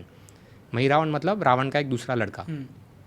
तो वो मकर ध्वज की कहानी हो गई। फिर वहाँ से श्री हनुमान जी को विचार आता है, अरे मैंने लंका में इतना नुकसान पहुँचाया तो मुझे वापस देखना है कि सीता जी ठीक तो है। तो वापस वो सीता जी को मिलने जाता है और सीता जी ठीक होती है। फिर वहाँ से उनकी आज्ञा लेके वो छलांग लगाते हैं अशोक वाटिका से, और छलांग ऐसी लगाते हैं कि वहाँ का जो छोटा एक पर्वत है वो सपाट हो जाता है। तो छलांग लगा के समुंदर पार करके वो महेंद्रगिरी आता है। जो महेंद्रगिरी है वो महेंद्र पर्वत, महेंद्र कार्डमम हिल रेंज आज भी है तमिलनाडु केरला बॉर्डर पे। तो वहाँ पे मरुत हवा नाम का एक छोटा स्थल है जहाँ पे हनुमान जी का मंदिर है, सदर्न मोस्ट टिप कन्याकुमारी के पास। वहाँ पे मेरे हिसाब से यहाँ पे मिले होंगे अंगद और जामवंत और बाकी अन्य वानरों को। तो वहाँ पे वो आके बताता है कि मैंने कैसे छलांग लगाया, कैसे मैं लंका गया, छलांग लगाने के पहले कैसे मैं मैनाक से मिला, सुरसा नाग को मैंने हरा दिया, सिंह का जो राक्षसी है उसको मैंने मार दिया। फिर वहाँ पे पहुँचा और फिर वहाँ पे उन्होंने एज़ पर स्थानिक रामबोध नाम की एक जगह है, वहाँ से उन्होंने लंका में ढूंढना शुरू किया सीता जी को। फिर लंकिनी जो राक्षसी थी उसको हराया। फिर अशोक वाटिका में मैं गया। ये सब स्टोरी हनुमान जी बता रहे हैं। और वहाँ पे मैं एक नहर है उसके पास रुका क्योंकि संध्या वंदना करने सीता जी आएगी। मतलब ये भी एक साबित करता है कि महिला भी कर सकती है संध्या वंदना। तो वहाँ पे रुका तो वहाँ पे रावण आया, रावण का अपमान किया सीता जी ने। फिर वो चला गया। फिर मैंने सीता जी से वार्तालाप किया और फिर मैंने कई राक्षसों को मारा। तो ये जब आपका जो प्रश्न से अभी मैं जोड़ रहा हूँ कि उनके पास था या नहीं था, तो वो जब पूरी कहानी सुना रहे हैं जामवंत जी और अंगद जी को, तो वो बोलते हैं कि जो संस्कृत के शब्द का उपयोग किया है, स्तंभ और परिघेण से मार डाला राक्षसों को, हजारों राक्षसों को मार डाला। स्तंभ मतलब हम समझ सकते हैं पिलर। तो उसका जो मैंने इंग्लिश ट्रांसलेशन पढ़ा है उसमें स्पीयर या डार्ट या जैवलिन बोल लो, उसका वो ट्रांसलेशन किया है। और परिघेण मतलब गदा। तो ये मतलब इंटरप्रिटेशन की बात है। तो आप संस्कृत डिक्शनरी लेंगे तो परिघेण का मतलब कुछ भी आप निकाल सकते हैं, लेकिन जो भी है उनके हाथ में ये शस्त्र थे। ओके। तो ये वाल्मीकि रामायण में सुंदरकांड के अंत में ये आता है। ओके सर, एक और क्वेश्चन है ऐसे ही कंट्रोवर्शियल हो सकता है। हाँ, अरे पूछ। क्या हनुमान जी ने सच में इंद्रजीत से ये कहा था, तेल भी तेरे बाप का, लंका भी तेरे बाप की, जलेगी भी तेरे बाप की? नहीं, बिल्कुल नहीं। वो जब वो पहली बार श्री राम और लक्ष्मण को मिलते हैं ऋष्यमुख पर्वत के पास, मतलब जब श्री राम और लक्ष्मण जी पूरे वन में भटक रहे, ऐसा मैंने कोई मनुष्य सुना नहीं है जो अपनी पत्नी के लिए इतना घूमे, या भविष्य में भी नहीं होगा। हज़ारों किलोमीटर चल चल के भटक के अयोमुखी राक्षसी को मार के, कवंद को हरा के, राक्षस को मार के पंप सरोवर पहुंचते हैं। शबरी की जो हमने कहानी सुनी है, उनके जूठे बेर खाते हैं। तो वहाँ पे सुग्रीव को भगा दिया होता है वाली ने, वहाँ पे वो नल, नील, तार और हनुमान जी के साथ देखता है ये 2 तेजस्वी भाइयों को, तो वो घबरा भी जाता है और उसको उत्सुकता भी होती है कि कौन है ये। घबरा इसलिए जाता है क्योंकि पराक्रमी तेजस्वी है ना, सूर्यवंशी है। तो वो हनुमान जी को रिक्वेस्ट करता है कि आप प्लीज़ जाइए, लेकिन ब्राह्मण का रूप लेके जाना और पता कीजिए कि कौन है ये। तो उनके कहने के हिसाब से हनुमान जी ब्राह्मण का रूप लेके वहाँ जाते हैं और वार्तालाप शुरू करते हैं, लेकिन श्री राम और लक्ष्मण दोनों चुप रहते हैं। और फिर जब देखते हैं कि कोई सामने से कोई संकेत नहीं आ रहा है, तो हनुमान जी फिर बताते हैं कि मैं वानर हूँ और मुझे सुग्रीव ने भेजा है। तो फिर श्री राम बोलना शुरू करते हैं कि आपके शब्द इतने शुद्ध है तो ऐसा लगता है आप वेदों के परम ज्ञानी हो, ऐसा वाल्मीकि रामायण में उल्लेख है। तो ये जो अपशब्द है वो हनुमान जी बोल ही नहीं सकते, जो आपने पूछा वो भले ही दुश्मनों पर उसके लिए भी नहीं बोलते हैं, ऐसा मेरा मानना है। और मैंने पढ़ा भी नहीं है कोई ग्रंथ में ऐसा कोई अपशब्द हनुमान जी बोले। सर आदिपुरुष के बारे में आपके थॉट्स क्या है, वो उस फिल्म के बारे में? मैंने देखा ही नहीं है, देखना भी नहीं है मतलब मैंने देखा नहीं तो मैं नहीं बोल सकता हूँ। राइट। सर मैंने देखी है एंड मैं तो मतलब मैंने वाल्मीकि रामायण कभी पढ़ी नहीं है, बट वो देख के फिल्म मुझे पर्सनली फिर भी मुझे लगता है कि ऐसी तो नहीं हो सकती रामायण। ठीक है, but whatever that whole thing is, वो एक अलग चीज़ है। हमारे पॉडकास्ट के सब्जेक्ट पे मैं वापस आता हूँ। ठीक है। तो हनुमान जी को पता कैसे चलता है कि सीता माँ लंका में है? तो वो जब वाली को मारने के बाद श्री राम सुग्रीव से बोलते हैं कि अभी मैंने मेरा वचन निभाया, आपको राज्य अभिषेक भी हो गया आपका। और वाली का सबसे बड़ा पाप ये था कि उसने 3 पाप थे। उसने पहले तो जो मंत्रियों ने सुग्रीव को राजा बनाया उसको मार देते हैं, वो मार डालते हैं वाली। दूसरा, सुग्रीव को वो देश निकाला दे देता है, क्योंकि और शास्त्र में, वैदिक शास्त्र में बहुत स्पष्ट है कि जो अपना छोटा भाई है वो मतलब उसको बहुत सम्मान से रखना चाहिए, मतलब उसको अनादर नहीं करना चाहिए। सब मेरा छोटा भाई है, वो ये देख के मुझे बहुत सारी चीज़ें सुनाने वाला नहीं, छोटा भाई बेटे के समान होता है ऐसे शास्त्र में है। तो चाहिए तो मैं आपको एग्जैक्ट रेफरेंस भी दूंगा कौन से शास्त्र में बहुत क्लियर है कि छोटा भाई बेटा समान होना चाहिए। तो उसको देश निकाला देता है। और तीसरा सबसे घोर अपराध, वो सुग्रीव की पत्नी को अगवा कर लेता है, रूमा को। मतलब ये इतने बार इसका उल्लेख है शास्त्रों में कि एक महिला के साथ आप कोई दुर्व्यवहार नहीं कर सकते हो। और जैसे रावण ने पाप किया कितने सारी महिलाओं के साथ, ऐसे वाली ने भी किया। और वाली ने रावण को बहुत बुरी तरह हराया था। जब वाली संध्या वंदना कर रहा होता है, 3 समुंदर जहाँ मिलते हैं वहाँ पे, ये वाल्मीकि रामायण में है, 3 समुंदर मिलते हैं मतलब कन्याकुमारी। तो वहाँ पे वो पीछे से आके रावण को पता होगा कि उनको वाली को ब्रह्मा जी का वरदान है, तो वो पीछे से वार करने जाता है। तो वाली उसको अपने बगल में दबा के पूरे विश्व भर में घुमाता है और बेहाल होके छोड़ देता है। और फिर जब रावण को होश आता है तो वो चकरा जाता है और माफ़ी मांगता है और बोलता है मुझे माफ़ कर दो, और दोस्ती का उसको एक आग्रह करता है कि मेरा दोस्त बन जाइए, मैं आपको कभी परेशान नहीं करूँगा और अब मेरा दोस्ती स्वीकार कीजिए। तो अग्नि के सामने वाली और रावण की दोस्ती हो जाती है। ओके। तो ये कहानी है। तो लेकिन श्री राम अगर स्वार्थी होते तो वाली का साथ ले सकते थे, क्योंकि वाली ने हराया है रावण को और उनका आसान हो जाता है। लेकिन अगर वो देते तो इसका मतलब ये है कि वो रूमा का जो अपहरण हुआ था वाली के हाथ, वो उसको समर्थन दे रहे। तो अपने स्वार्थ के लिए उन्होंने धर्म को नहीं छोड़ा। उनको पता है कि सुग्रीव कमज़ोर है वाली के तुलना में, लेकिन उन्होंने सुग्रीव का साथ दिया। ठीक है, तो ये सुग्रीव का स्टोरी हो गया। अभी कहाँ पे लंका। हाँ, तो अभी सुग्रीव अभी क्या है, वो जो सीज़न है वो वर्षा ऋतु, अपने 6 ऋतु है। शुरुआत हम वसंत ऋतु से करते हैं, चैत्र मास मतलब मार्च के आसपास। फिर ग्रीष्म ऋतु आती है जो गर्मी है। फिर वर्षा ऋतु आती है जो अभी शुरू होने वाली है, मतलब इस सुग्रीव के संदर्भ में। उसके बाद शरद ऋतु आती है, उसके बाद हेमंत और शिशिर इज़ पीक विंटर। तो अभी वर्षा ऋतु शुरू हो रही है, तो इसके लिए घूमना फिरना मुश्किल है वर्षा में। तो वो गुफा में रहते हैं श्री राम किष्किंधा के बाहर, क्योंकि उनको कोई शहर में प्रवेश नहीं लेना है, उनको जो कई का जो कंडीशन था। और वो वर्षा ऋतु का राह देखते हैं, और उसमें वो राह देखने के टाइम भी वाल्मीकि रामायण में बहुत सुंदर उल्लेख है कि कैसे वापस सीता को याद करते हैं। बोलते हैं वर्षा हो रही है तो ऐसा लग रहा है कि रो रहा है आसमान। मतलब वो सीता को इतना याद करते हैं। और ये इतने दिन गए, ऐसे लगता है कि 100 वर्ष बीत गए सीता के बिना। फिर ऐसे भी वर्षा ऋतु ख़त्म होती है तो लक्ष्मण जी को भेजते हैं महल में, क्योंकि लक्ष्मण जी को तो कोई आपत्ति नहीं है महल में जाने की। और फिर हम सबको पता है क्रोधित होकर फिर अक्ल ठिकाने आती है सुग्रीव के पास। हनुमान जी ने फिर उसके पहले भी सुग्रीव को बोला होता है कि आपके पास 1 करोड़ वानर आपके निर्देश के नीचे काम करते हैं, आपने वचन नहीं पाला है, राम जी को दिया है, आपको ढूंढना चाहिए सीता जी को। लेकिन वो मतलब उसको जो सत्ता लग जाती है हाथ में तो वो भूल जाता है वचन, और वो मतलब मदिरा में महिलाओं में व्यस्त हो जाता है। लेकिन लक्ष्मण जी के आने से और तारा जो वाली की पत्नी है उसके समझाने से सुग्रीव ठीक हो जाता है वापस, और 1 कोटि वानर को इकट्ठा करते हैं किष्किंधा में, और उनके जो प्रमुख जो नेताओं है उनके साथ राम जी को मिलने गुफा में आते हैं। तो वो फिर वहाँ पे पूछते हैं श्री राम को कि भाई आप आदेश दीजिए क्या करना है। तो श्री राम बोलते हैं चारों दिशा में वानरों को भेजो और पता करो पहले सीता जी जिंदा है कि नहीं, और अगर जीवित है तो कहाँ पे उनका स्थल पता करो। तो चारों दिशा में जो जाते हैं वानर उसका उल्लेख भी है, और उसमें मतलब जटायु जब नासिक पंचवटी के बाहर मिला होता है श्री राम को और लक्ष्मण जी को, तो उसने बताया होता है कि वो रावण लेके गया है सीता जी को और वो दक्षिण दिशा में गया है। तो उनको जनरली पता तो है दक्षिण में गए, इसके लिए हम देखेंगे तो वो उनका मार्ग भी पंचवटी से दक्षिण की तरफ ही आया है।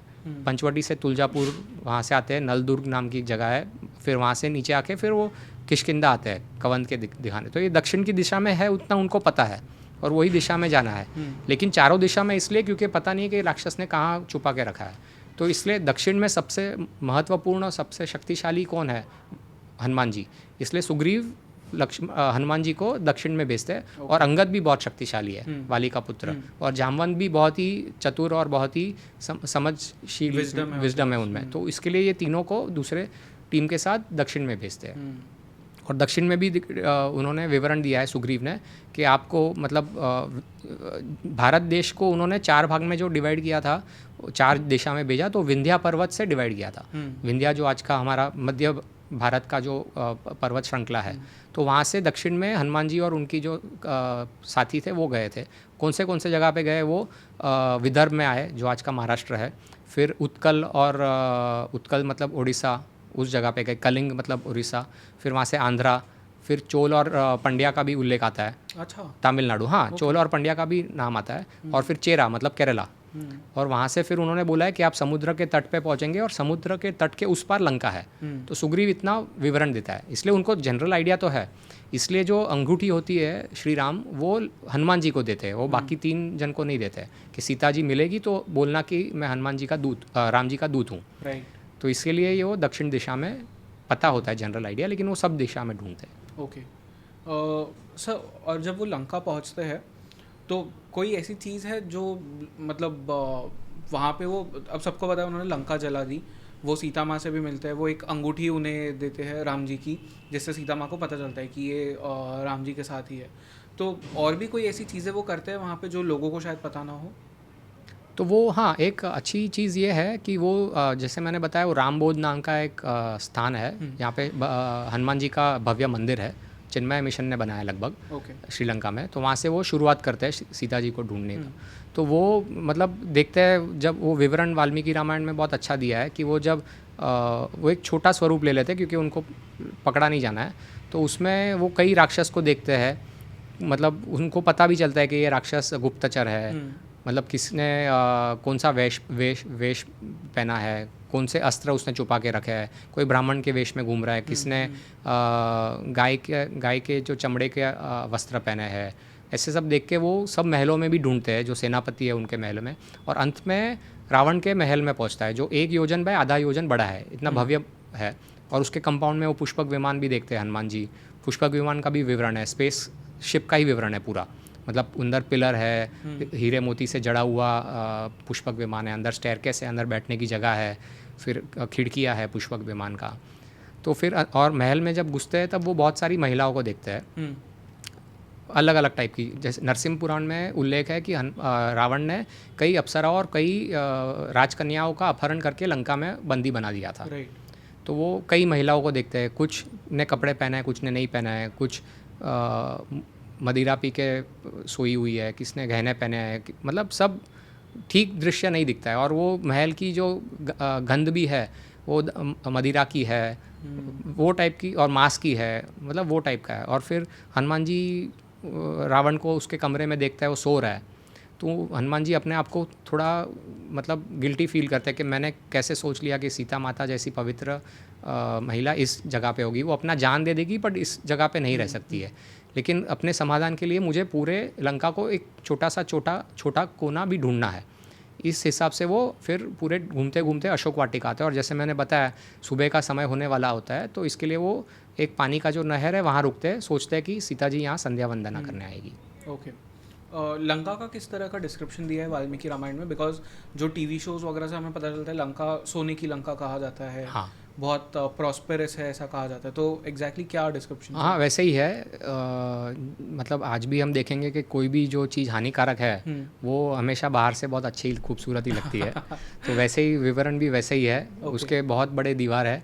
उसका जो लंका शहर का जो साइज़ है राज्य का, वो 100 योजन बाई 200 योजन समथिंग लाइक दैट, ऐसे बहुत बड़ा राज्य है। बहुत बड़ी बड़ी दीवारें हैं और मोट है, मतलब पानी का नहर है राइट दीवार और ज़मीन के बीच में, और बहुत बड़ी बड़ी दीवारें हैं। शतग्नि नाम का जो मिसाइल है उससे उसकी रक्षा की गई है। दीवार भी मतलब गेट भी बहुत बड़े बड़े हैं और 4 बड़े बड़े द्वार है चारों दिशा में। और अंदर जाके वो देखते हैं हनुमान जी के एकदम परफेक्ट डिवाइडेड रोड रास्ते हैं। महल भी बहुत 7-7 8-8 मंजिले के महल है। और अयोध्या का जो विवरण है उसमें 3 और 7 मंजिले तक गया है वो। ओके। और इधर सोने की लंका में 7 और 8 मंजिले की के महल का विवरण है। और मतलब हीरे मोती से लदे हुए हैं, क्योंकि इसने रावण ने पूरे विश्व भर में चोरी करके ही सब जमा किया था सामान। तो ये सब ऐसे विवरण है। ओके। और जो राक्षस थे या असुर थे उनका किस तरह से डिस्क्रिप्शन दिया जाता है? वो जैसे मैंने बताया हनुमान जी देखते हैं कुछ ने अपनी वेश। मेरा ये पूछने का मतलब ये कि जैसे जो टीवी सीरियल्स में हम दिखाते हैं कि वो सिंह है उन्हें, तो उस तरह के ही रहते हैं राक्षस या अलग होते हैं? मतलब खूंखार का विवरण है। एग्जैक्ट सिंह और उसका मैंने नहीं पढ़ा है, या पढ़ा होगा तो मेरे ध्यान में नहीं आ रहा है अभी। ओके। तो खूंखार का तो है, पक्का है, बहुत खूंखार थे वो, मतलब डरावने थे। ओके। और सीता माँ को जब हम जब टीवी सीरियल्स में जो मैंने देखा है या फिल्म्स में जो मैंने देखा है, तो जब सीता माँ अशोक वाटिका में होती है तो जो कुछ फीमेल राक्षस को क्या कहते हैं? राक्षसी। हाँ। तो वो जो राक्षसियाँ उनके साथ होती है, वो उनके मन में उनके सीता माँ के लिए एक सॉफ्ट कॉर्नर होता है, ऐसा सच में है? एक 2 राक्षसी का था, बाकी तो नहीं था। क्योंकि जब भी रावण आता था सीता जी को मनाने कि मान जाओ, मैं जितनी भी मेरी पत्नियां हैं, जितनी भी मेरी संपत्ति है, वो सब आपकी हुई, आप मेरी पत्नी बन जाओ, वो इतना काम में पागल हो गया था। लेकिन सीता जी पतिव्रता है, ना बोल रही थी। तो रावण के जाने के बाद भी राक्षसी उसको धमकाती है सीता जी को कि मान जाओ, नहीं तो हम खा जाएंगे तुम्हें, इतना आपको समृद्ध राज्य कहाँ मिलेगा, इतना ऐशो आराम कहाँ मिलेगा। तो ऐसे कई राक्षसी परेशान करती थी। और उनका जो निवास स्थान था वो स्त्रीपुरा करके आज भी जगह है लंका में, वहाँ माना जाता था, वहाँ था। उनको रखा गया था सीता कोटवा में पहला, जहाँ पे एक वेरागन टोटा नाम का एक एयरपोर्ट है। उसके पास में ही सीता कोट मतलब किला, राइट। और उसके पास में ही अशोक वाटिका, थोड़ा दूर अशोक वाटिका है। तो इस एरिया के पास में स्त्रीपुरा करके एक जगह है, वहाँ पे उनका निवास था राक्षसियों का। लेकिन इसमें एक राक्षसी अच्छी थी, त्रिजटा नाम की। तो त्रिजटा हमेशा मतलब संभाल के रखती थी, उसको संरक्षण देती थी। और उसने एक बहुत बड़ा एक सीक्रेट भी बताया था सीता जी को। क्योंकि हम ऐसा सोचते हैं कि रावण इतना समझो इतना काम में था और इतना क्रूर था, तो उसने सीता जी पे ज़बरदस्ती क्यों नहीं की? स्वाभाविक है ना, विचार आएगा। तो वो लंका में लेके तो आता है अपहरण करके, लेकिन कुछ कर क्यों नहीं पाता है? उसका कारण ये है कि जब रावण ने देवलोक पे चढ़ाई की थी, तो वहाँ पे उसको एक अप्सरा, रंभा नाम की अप्सरा, सबने सुना होगा नाम, वो देख लेता है वो। और वो काम में मोहित होकर रंभा को के सामने जाता है।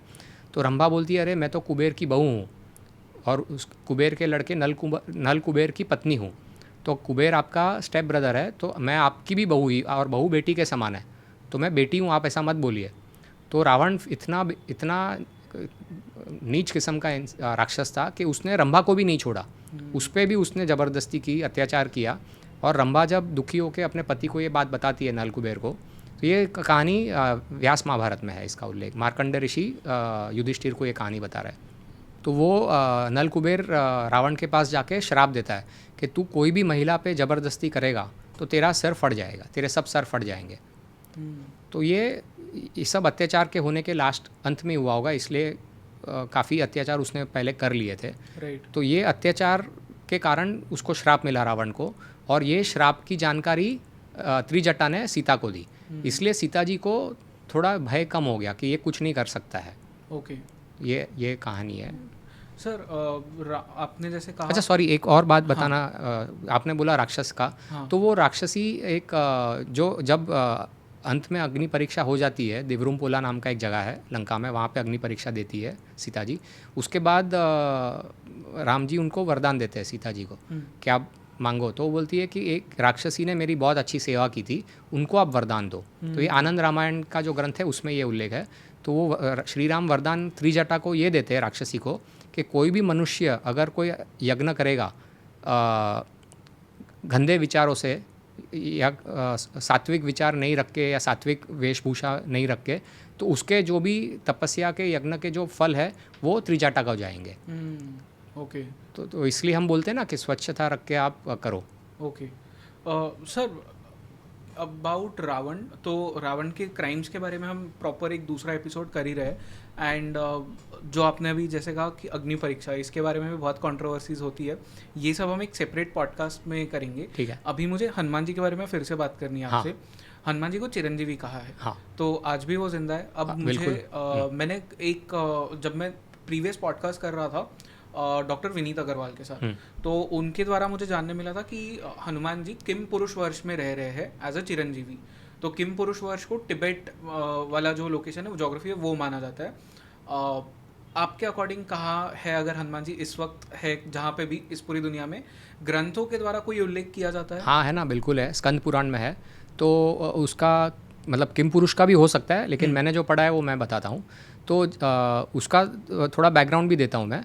जब रावण को परास्त करके अग्नि परीक्षा के बाद श्री राम आते हैं, अयोध्या की तरफ निकलते हैं आने के लिए, तो पुष्पक विमान वहाँ पे विभीषण उनको देते हैं, और पुष्पक विमान में बैठ के विभीषण, हनुमान जी, सुग्रीव, बाकी अन्य प्रमुख लोग, सीता जी, लक्ष्मण जी के साथ पुष्पक विमान लेके निकलते हैं। और श्री राम जी ऊपर से सीता को बताते भी है कि ये युद्ध भूमि देखो, यहाँ पे ये हुआ, यहाँ पे ये हुआ। फिर ऐसे धीरे धीरे फिर राम सेतु के पास आते हैं, राम सेतु का दर्शन भी करती है सीता जी ऊपर से। और फिर राम सेतु के दूसरे ओर मतलब भारत में पुष्पक विमान लैंड होता है। हम सबको पता है रामेश्वरम ज्योतिर्लिंग की कहानी। वहाँ पे ब्रह्म हत्या से बचने के लिए, प्रायश्चित करने के लिए श्री राम वहाँ पे उनको शिव जी की पूजा करनी होती है। ठीक है। तो वो वहाँ पे जो ब्राह्मण होते हैं वो कहते हैं कि शिव जी की पूजा करेंगे तो आपको प्रायश्चित आपका हो सकता है, क्योंकि राक्षस भले था लेकिन ब्राह्मण का पुत्र था वो। तो तब वहाँ पे श्री राम हनुमान जी को बोलते हैं कि आप कैलाश जाके एक शिवलिंग लेके आइए। ठीक है। तो हनुमान जी छलांग लगा के कैलाश की तरफ जाते हैं। तो वहाँ पे जाते हैं तो उनको शिवलिंग नहीं मिलता है, तो वो ध्यान में बैठते हैं शिवलिंग प्राप्त करने के लिए। लेकिन वो जो मुहूर्त हम कहते हैं ना, तो वो समय बीता जा रहा था रामेश्वरम में। तो वहाँ पे जो स्थानिक ब्राह्मण थे वो बोलते हैं मुहूर्त बीता जा रहा है, तो अभी सीता जी ने एक रेती से एक शिवलिंग बनाया है, आप इसकी उपासना कीजिए तो आपका कर्म आपका संपन्न होगा। तो इसके लिए वो जो सीता जी ने रेती की शिवलिंग बनाई है उसकी पूजा करते हैं, और वहाँ पे एक बाण से स्वच्छ जल निकालता है, कोटि तीर्थ नाम है उसका। आज भी आप जाएंगे तो अंदर 22 छोटे छोटे तीर्थ है पानी के, रामेश्वरम मंदिर में, रामनाथ स्वामी मंदिर में, बहुत अद्भुत जगह है। तो वो कोटि तीर्थ से पानी से जल अभिषेक करते हैं शिवलिंग पे, और उनकी पूजा संपन्न होती है। और तब भी उस समय पूजा संपन्न होने के बाद हनुमान जी थक के वहाँ से शिवलिंग प्राप्त करके आते हैं।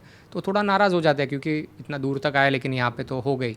तो श्री राम समझ जाते हैं, तो बोलते हैं कि मैं समझ सकता हूँ लेकिन मुहूर्त हो जा रहा था इसलिए मैंने किया, लेकिन आपको अगर लगता है कि आपकी शिवलिंग की स्थापना होनी चाहिए तो ये शिवलिंग हटा के हम आपकी शिवलिंग की स्थापना करते हैं। तो हनुमान जी को ध्यान में नहीं आता है और वो शिवलिंग उठाने का प्रयत्न करते हैं। अभी आप ध्यान में रखिए ये रेती का शिवलिंग है, लेकिन उनसे नहीं उठता है वो, तो थोड़ा आश्चर्यचकित हो जाते हैं। और फिर अपनी पूँछ से 3 बार उसको शिवलिंग को चक्कर लगा के उससे छलांग लगाते हैं ऊपर हवा में, और वो शिवलिंग वहीं का वही है लेकिन वो 1 कोस उत्तर में जाके गिरते हैं। और आज भी वो जगह जहाँ पे गिरे वो आज हनुमान तीर्थ नाम से रामेश्वरम में प्रख्यात है। तो श्री राम और बाकी सब लोग वहाँ भागते हैं जहाँ हनुमान जी गिरे हैं, और वो बेहोश हो चुके हैं क्योंकि मतलब इतने दूर आके गिरे। और अपने आंसुओं से श्री राम के आंसू गिरते हैं हनुमान जी पे और वो वापस होश में आते हैं और सबसे पहले वो श्री राम और सीता जी की स्तुति करते हैं और माफ़ी मांगते हैं कि आपके द्वारा शिवलिंग की स्थापना का मैंने अपमान किया, जाने अनजाने में माफ़ी मांगते हैं। तो श्री राम भी वही कहते हैं कि शिव जी और पार्वती जी की का कभी भी अपमान नहीं करना चाहिए क्योंकि वो खुद प्रकट हुए थे और उनकी ज्योतिर्लिंग है। तो चाहिए तो आप आपकी शिवलिंग की भी स्थापना कीजिए, लेकिन उस शिवलिंग के बाजू में कीजिए। तो आप भी रामनाथ स्वामी मंदिर में आज भी जाएंगे तो उसके एक द्वार पे एक साइड में है, पता नहीं क्यों इतनी पॉपुलराइज नहीं करते हो, लेकिन एक साइड में एक जगह में उन्होंने हनुमान जी की बोर्ड लिखा है, हनुमान जी की शिवलिंग की आज भी स्थापना है वहाँ पे वो मंदिर में। और हनुमान तीर्थ आज भी है, एक कोस बोला था तो लगभग 1 किलोमीटर दूर है हनुमान तीर्थ। ओके। तो ये हो गया। फिर वहाँ से पुष्पक विमान लेके वो अयोध्या की ओर जाते हैं, लेकिन रास्ते में एक स्थानिक कहानी ये है कि 2 राक्षस बचे होते हैं लंका से भागे हुए, तो उनको परास्त करके मार देते हैं हनुमान जी। और वो आज तमिलनाडु में एक जगह है जहाँ पे मंदिर है, त्रिनेत्र दशभुजा हनुमान मंदिर है, तो वहाँ पे ये घटना हुई थी। और फिर वो जैसे मैंने बताया अयोध्या पहुँचते हैं और राज्याभिषेक होता है। तो अभी इस वक्त कहाँ? हाँ, ओके, सॉरी। तो अभी इस वक्त स्कंद पुराण की वापस कनेक्शन आता है। तो स्कंद पुराण में और पराशर संहिता 2 कहानी बताता हूँ मैं। तो पराशर संहिता में आपने अर्जुन, महाभारत तो सबको पता ही है, अर्जुन महाभारत के प्रमुख योद्धा थे। तो जब वो वनवास में होते हैं तब जब वो हारने के बाद 5 भाई और द्रौपदी वनवास में होता है तो ऋषियों के साथ रहते हैं। तो व्यास मुनि आके बोलते हैं कि ये आपका 13 साल का जो समय है उसका उपयोग अच्छा कीजिए, आप शस्त्र जमा कीजिए, शस्त्र अच्छे जमा करेंगे तो आप जो सामने योद्धा है वो सब मतलब अद्भुत योद्धा है, भीष्म है, कर्ण है, द्रोणाचार्य है, कृप है, ये सब ना हारने वाले योद्धा है। तो इसलिए वो कहते हैं कि अर्जुन आप तपस्या करो। तो वो तपस्या करने सबसे पहले कहाँ जाते हैं? शिव जी की तपस्या करने रामेश्वरम जाते हैं। तो रामेश्वरम पहुँच के वो राम सेतु देखते हैं तो वो बोलते हैं कि श्री राम इतने बड़े योद्धा मैंने सुना है, लेकिन सेतु बनाने की क्या ज़रूरत थी? घमंड में आ जाता है अर्जुन, एक बाण से ही सेतु बना लेते। तो वहाँ पे हनुमान जी प्रकट होते हैं, ये पराशर संहिता में है। तो बोलते हैं कि ऐसा नहीं होता है ना, इतनी बड़ी इतने सारे लाखों करोड़ों वानर कैसे चलते हैं? तो बोलता है मैं बनाता हूँ, आप तोड़ के दिखाइए, और अगर आपने तोड़ दिया तो मैं अग्नि में प्रवेश ले लूँगा। तो और हनुमान जी भी चैलेंज एक्सेप्ट करते हैं, बोलते हैं ठीक है ऐसा हुआ, और अगर आप जीत गए तो मैं आपको आपके जो रथ है उस पर चिन्ह बन के रहूँगा। तो अर्जुन बनाता है राम सेतु बाण से, सेतु बनाता है बाण से। तो हनुमान जी एक छोटी सी उंगली से पैर की वो सेतु तोड़ देते हैं। तो अर्जुन मतलब जबान के पक्के होते थे लोग, वैदिक लोग, तो बोलते हैं ठीक है, अग्नि तैयार करके अग्नि प्रवेश की तैयारी करते हैं। तो वहाँ पे तब कृष्ण भगवान आ जाते हैं, क्योंकि हीरो तो होना चाहिए ना स्टोरी में। तो और बोलते हैं कि ठीक है वो जो भी हुआ, लेकिन अभी आप फिर से कोशिश करो, लेकिन भक्ति से करो। और हनुमान जी को भी थोड़ा घमंड आ गया होता है, सेतु तोड़ दिया तो वो फिर कृष्ण भगवान कूर्मा अवतार लेके सेतु के नीचे आ जाते हैं। ओके। और सपोर्ट देते हैं, और फिर हनुमान जी तोड़ नहीं सकते वो सेतु को। तो अर्जुन की जान भी बच गई और हनुमान जी चिन्ह बन के रथ के सवार भी बन गए। ओके। तो ये पराशर संहिता है। तो ये रामेश्वरम में है हनुमान जी का निवास। और जो गंधमादन पर्वत है, जो एक अंश गिरा था पर्वत का, द्रोणागिरी से जो लाए थे वो गंधमादन आज भी पर्वत है। और उस छोटा सा पर्वत है, आप पैदल भी जा सकते हो, गाड़ी जाती है, फिर थोड़ा लगभग 100-200 मीटर चल के आप जा सकते हो। और उसमें चरण पादुका है श्री राम के उस पर्वत पे। तो स्थानिक मान्यता ऐसा है कि हनुमान जी वहाँ रहते हैं गंधमादन में। और दूसरी कहानी जैसे मैंने बताया स्कंद पुराण में आती है। तो महाभारत के काफ़ी समय बाद एक गुजरात में एक राजा था कुमारपाल नाम का। तो वो मतलब मारता नहीं था हिंदुओं को जो यज्ञ करते थे, लेकिन उसने अपने उत्तर गुजरात में निषेध कर दिया था कि कोई ब्राह्मण यज्ञ नहीं करेंगे। बैन लगा दिया कि नहीं करेंगे। तो सब ब्राह्मण वहाँ पे जाके बोलते हैं कि हमको यज्ञ करना है। तो बोलता है नहीं कर सकते हैं, मैं नहीं करने दूंगा। तो फिर वो जो रीजन है वो धर्मारण्य है, उसकी और एक कहानी है। उसमें श्री राम गए थे तीर्थ यात्रा पे सीता जी के साथ और वशिष्ठ मुनि के साथ, और वहाँ पे उन्होंने वो पूरा क्षेत्र बसाया था ब्राह्मणों और वणिकों से, मतलब बनिया समाज के लोगों से, कि वहाँ पे धर्म का प्रचार हो। और वहाँ पे हनुमान जी को उन्होंने विनंती की थी कि जब भी यहाँ के लोग आपको बुलाए तो आपको प्रकट होना है उनकी रक्षा के लिए। तो ये और एक खंड में है, लेकिन ये स्थान धर्मारण्य है जो उत्तर गुजरात का भाग है, मोढेरा के आसपास का। तो ये भाग है। तो वो कमिंग बैक टू कुमारपाल, तो कुमारपाल जब ये बोलते हैं तो वो ब्राह्मण सब हनुमान जी को याद करते, तो कुमारपाल मजाक उड़ाता है कि हनुमान जी को तो अभी कितने साल हो गए, क्या किसको याद कर रहे हैं। तो वो ढूंढते ढूंढते वो ब्राह्मण पैदल निकलते हैं, कुछ नहीं निकलता है, कुछ नहीं मानते हैं हनुमान जी में, तो और कुछ जो एकदम भक्त होते हैं वो हनुमान जी को ढूंढने दक्षिण की तरफ चलते हैं, और उनको गंधमादन पे रामेश्वरम में हनुमान जी मिलते हैं, प्रकट होते हैं हनुमान जी उनकी भक्ति देख के, और वो बोलते हैं कि ऐसा ऐसा हुआ है, हमारे राज्य में यज्ञ करने नहीं दे रहे राजा। तो वो बोलते हैं ठीक है एक काम करो, वो मानता है ना मैं नहीं हूँ, तो ये 2 पाउडर देते हैं उनको कि ये 2 अलग अलग पाउडर आप लेके जाइए, उसके दरबार में जाके पहला पाउडर पहले डालना, और फिर थोड़े समय बाद आपको संकेत मिल जाएंगे, तब आप दूसरा डाल देना। तो बोलते ठीक है। तो वो जाते हैं सब ब्राह्मण, वापस गुजरात पहुंचते हैं, कुमारपाल के उसमें जाके बोलते हैं कि हम तो मिल के आए हनुमान जी को। बोलता है अरे कैसे हो सकता है, बोलता है उन्होंने ही ये दिया है बूटी, जड़ी बूटी। तो बोलता है ठीक है क्या है, तो वो डालते हैं ऐसे ही, तो पूरा आग आग आग हो जाता है पूरे महल में, पूरे आग से लिपट जाता है, ऐसा लगता है कि पूरा राज्य नष्ट हो जाएगा। तो कुमारपाल एकदम मतलब क्षमा मांगता है दिल से कि अरे मुझे क्षमा कर दो, मेरे से गलती हो गई, मुझे पता नहीं था, तो आप यज्ञ करो, मैं अभी आपको कोई बाधा नहीं पहुंचाऊंगा। तब संकेत मिल जाता है ब्राह्मण को, और वो दूसरा जो पाउडर है वो डालते हैं, तो पूरी आग अपने आप बुझ जाती है। तो ये दूसरा संकेत है कि वो गंधमादन में है। और अभी कहाँ है वो, तो प्रभु की इच्छा होगी तो दर्शन हो गए, नहीं तो। आपको लगता है लोग हैं मतलब नॉर्मल ह्यूमन बीइंग्स जो मिले हैं हनुमान जी से? मैं एक जन को मिला हूँ, उन्होंने हनुमान जी का रोल भी किया है, राज प्रेमी करके है, हनुमान सीरियल के जो हनुमान जी थे। तो मतलब उन्होंने नहीं बताया, मैंने मतलब हमारे फैमिली फ्रेंड्स हैं, तो बात पता चली उनको मतलब उन्होंने दर्शन लिए है हनुमान जी के उनके घर में। कैसे? मतलब वो हनुमान जी का रोल कर चुके हैं, हनुमान जी की भक्ति में लीन होंगे, तो उनका सौभाग्य है, उनको वरदान है, या उनको मतलब हनुमान जी का आशीर्वाद है, तो उन्होंने दर्शन दिए उनको। उन्होंने नहीं बताया मुझे, परिवार से फैमिली फ्रेंड है तो पता चला। ओके। उनके घर में ही आए, ऐसा उन्होंने ऐसा पता चला। मतलब किस रूप में आए? पर मैंने उतना डिटेल नहीं पूछा है, लेकिन उनके घर में इधर ही मुंबई में अंधेरी में रहते हैं वो। हनुमान जी अंधेरी में आए थे? मतलब ऐसे। और दूसरी भी एक स्टोरी थोड़ा सोशल मीडिया पे थोड़ी वायरल भी हुई थी। कुछ आतंकवादियों ने अयोध्या के मंदिर को उड़ाने के लिए बम रखे थे, कई बम मिल गए थे पुलिस को, लेकिन एक नहीं मिल रहा था, और जो नहीं मिल रहा था वो एक वाटर कूलर के पीछे था। तो वो एक उसमें कोई शायद मूवी या सीरियल भी बना है, तो एक वानर जाके पुलिस को दिखाते हैं कि यहाँ पे है, तो वहाँ पे वानर जो दिखाते हैं वो वहाँ से फिर वो बम मिलता है वाटर कूलर के पीछे से, और फिर मंदिर को कुछ नहीं होता है। आई थिंक सो इंस्पेक्टर अविनाश। हाँ ऐसे ही कुछ था। हाँ। और सर एक और जो चीज़ मेरी टीम का क्वेश्चन है, हनुमान जी अपने पावर्स भूल जाते हैं। हाँ। तो क्या चीज़ है, वो सच में भूल जाते हैं या कोई और चीज़ है इसके पीछे? नहीं है ना, क्योंकि जब वो मतलब बच्चे हैं ना, तो बच्चे शरारत तो करते हैं, तो ऋषियों को थोड़ा परेशान किया होगा उन्होंने, तो ऋषि श्राप देते हैं, क्योंकि ये तो शिव जी के पुत्र है, अवतार है, अंश है, तो इतने शक्तिशाली है। तो उन्होंने श्राप दिया कि आप अपनी शक्ति सब भूल जाएंगे, जब तक कोई याद नहीं कराएगा तब तक आपको ये आप इसका उपयोग नहीं कर पाएंगे। तो इसके लिए जब ये सूर्य जब बोलते हैं, जब ज्ञान देने के बाद कि आप किष्किंधा जाके रहो, क्योंकि सूर्य के पुत्र है सुग्रीव और इंद्र के पुत्र है वाली, तो आप सुग्रीव के साथ रहो, तो इसके लिए वो किष्किंधा शिफ्ट हो जाता है।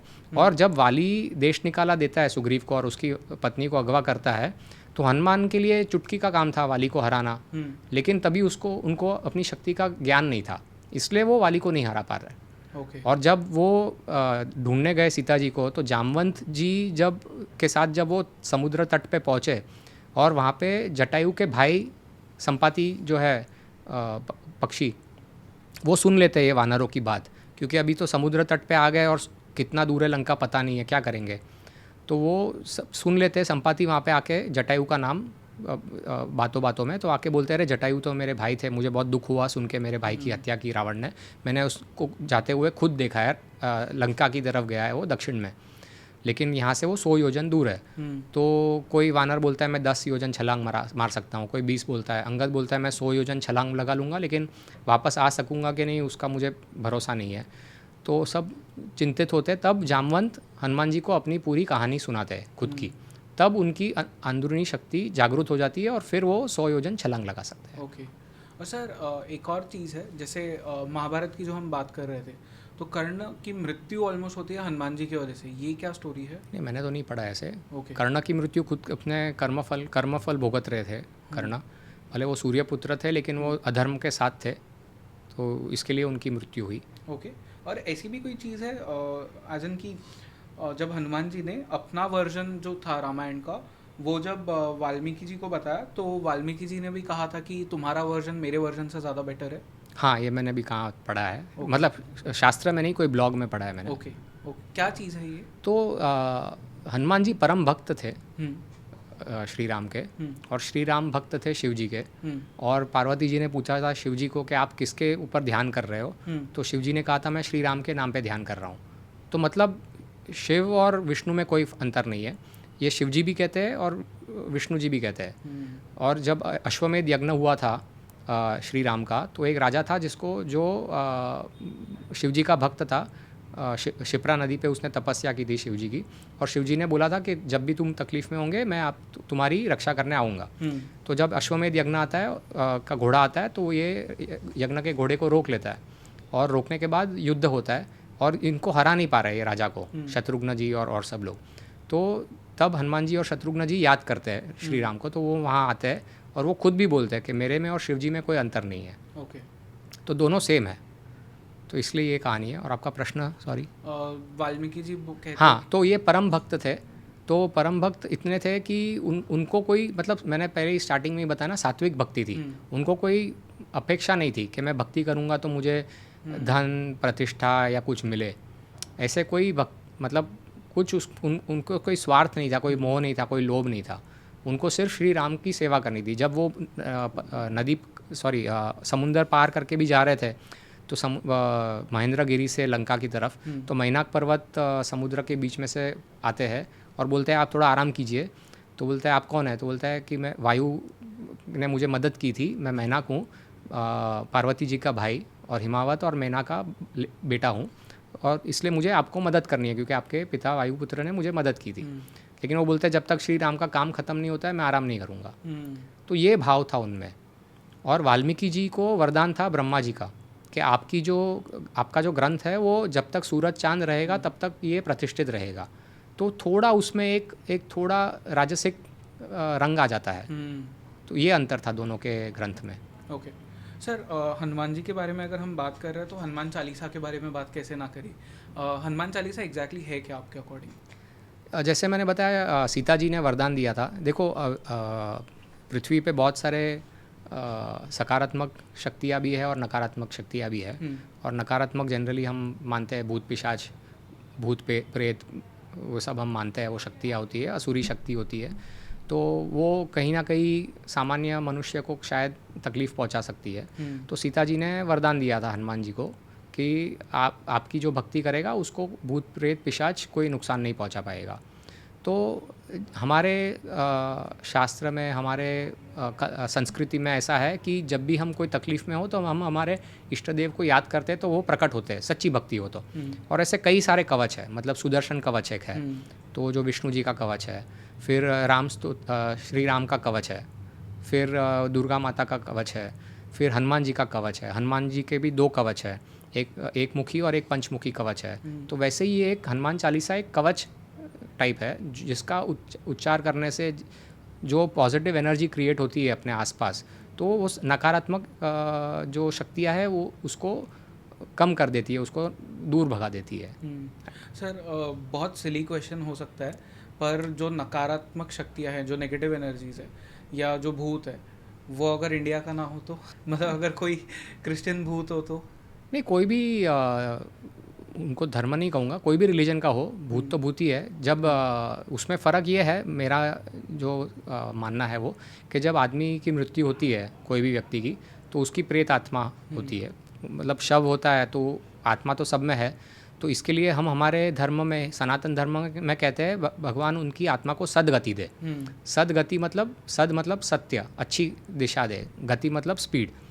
तो सदगति दे, क्योंकि वो अभी जो है वो प्रेत लोक में है, ठीक है, वो आत्मा, उसको प्रेत लोक से हमको पितृलोक में पहुंचाना है या यम लोक में। तो वो इसके लिए हम 13 दिन का जो विधि करते हैं, पिंडदान का, श्राद्ध का विधि, तो वो इस कारण करते हैं कि वो जो अपने जो भी पूर्वज या जो भी गुजर गए उनको वो यात्रा में यातना ना हो और वो प्रेत लोक से पितृलोक में पहुँचे। पर कुछ कारण से वो व्यक्ति की मृत्यु दुर्घटना में हुई है, या उसका श्राद्ध नहीं हुआ है, या उसकी कोई काम वासना या इच्छा पूर्ण नहीं हुई है और वो प्रेत या भूत लोक में ही अटक गया है, तो वो अलग अलग डायमेंशन में अटका हुआ है, वो पितृलोक में नहीं गया है, वो यमलोक में नहीं पहुंचा है। और फिर यमलोक में तय होता है कि आपने पुण्य किए है तो देवलोक में जाना है और पाप किए है तो नरक लोक में जाना है, और कितना समय कहाँ बिताना है वो अपने कर्म के ऊपर है। और भगवद गीता में कृष्ण भगवान ने बहुत स्पष्ट कहा है कि आपके कर्मफल जब खत्म हो जाएंगे तो आपको स्वर्ग लोक से भी पृथ्वी पे ही आना है, ठीक है, और फिर नरक लोक से भी वापस पृथ्वी पे ही आना है। और मोक्ष मतलब क्या, कि आपको ये चक्कर से बाहर निकलने का जो शब्द है वो मोक्ष है। तो इसके लिए ये जो नकारात्मक शक्तियाँ है वो तो है ही, और कुछ लोग असुरी वृत्ति वाले भी होते हैं, स्वभाव हम बोलते हैं ना कि ये हसमुख स्वभाव का व्यक्ति है, ये क्रोधित स्वभाव का व्यक्ति है, तो वैसे स्वभाव भी होता है कुछ लोगों का कि दूसरों को नुकसान पहुंचाए, इसलिए वो उस विचार के होते हैं। और अगर वो भूत लोक में अटका हुआ है तो भूत लोक से उसको निकालने के लिए कोई उपाय नहीं है ना, तो क्योंकि आपने जो क्रिश्चियन नाम लिया वो रेस्ट इन पीस बोलते हैं, उनका कॉन्सेप्ट ये है कि वो वहीं रेस्ट करे जब तक जजमेंट डे नहीं आए। तो फिर कितने अभी 2000 साल तो हो गए, अभी तक जजमेंट डे नहीं आए, तो वो मतलब वो रुके पड़े होंगे शायद, वो उनकी मान्यता है, ऐसा जो मेरा समझ है। तो हम उसका एग्जैक्ट ऑपोजिट है, इसलिए जब हम हिंदू में कोई मृत्यु होती है तो ओम शांति ओम बोलते हैं, या भगवान उनकी आत्मा को सदगति दे। अभी फैशन में जो चल रहा है रेस्ट इन पीस, वो नहीं बोलना है, क्योंकि उसको रेस्ट नहीं करने देना है, उसको सदगति देनी है। Right, beautiful. सर, हनुमान तंत्र साधना ये क्या चीज़ होती है? क्योंकि हनुमान जी, जैसे हमने इस एपिसोड की शुरुआत की थी तो हमने बात करी कि हनुमान जी एक बच्चे के भी उतने ही बड़े मतलब उतना ही ज़्यादा एक बच्चे को हनुमान जी से प्रेम है जितना एक बूढ़े व्यक्ति को है। हाँ। तो एक जो भक्ति वाला मार्ग है, भक्ति मार्ग में भी अलग अलग तरीके होते हैं किसी भी भगवान की पूजा करने के लिए या शिव तत्वों को पाने के लिए। तो एक बहुत प्योर रास्ता होता है जहाँ पे आप भजन कीर्तन वाला रास्ता होता है, बट एक बहुत डिफरेंट रास्ता भी होता है जो तंत्र वाला रास्ता होता है, एंड तंत्र में भी हनुमान जी की पूजा की जाती है। तो तंत्र का बहुत ही बड़ा एक मिसकंसेप्शन चल रहा है समाज में। मतलब हम जब तंत्र शब्द सुनते हैं, मैं भी ऐसे ही जब पहले शब्द सुनता था कुछ साल पहले, तो मेरे मन में भी ऐसे ही तांत्रिक टाइप का ही उसका एक नेगेटिव विचार आता था, लेकिन वो बिल्कुल सच नहीं है।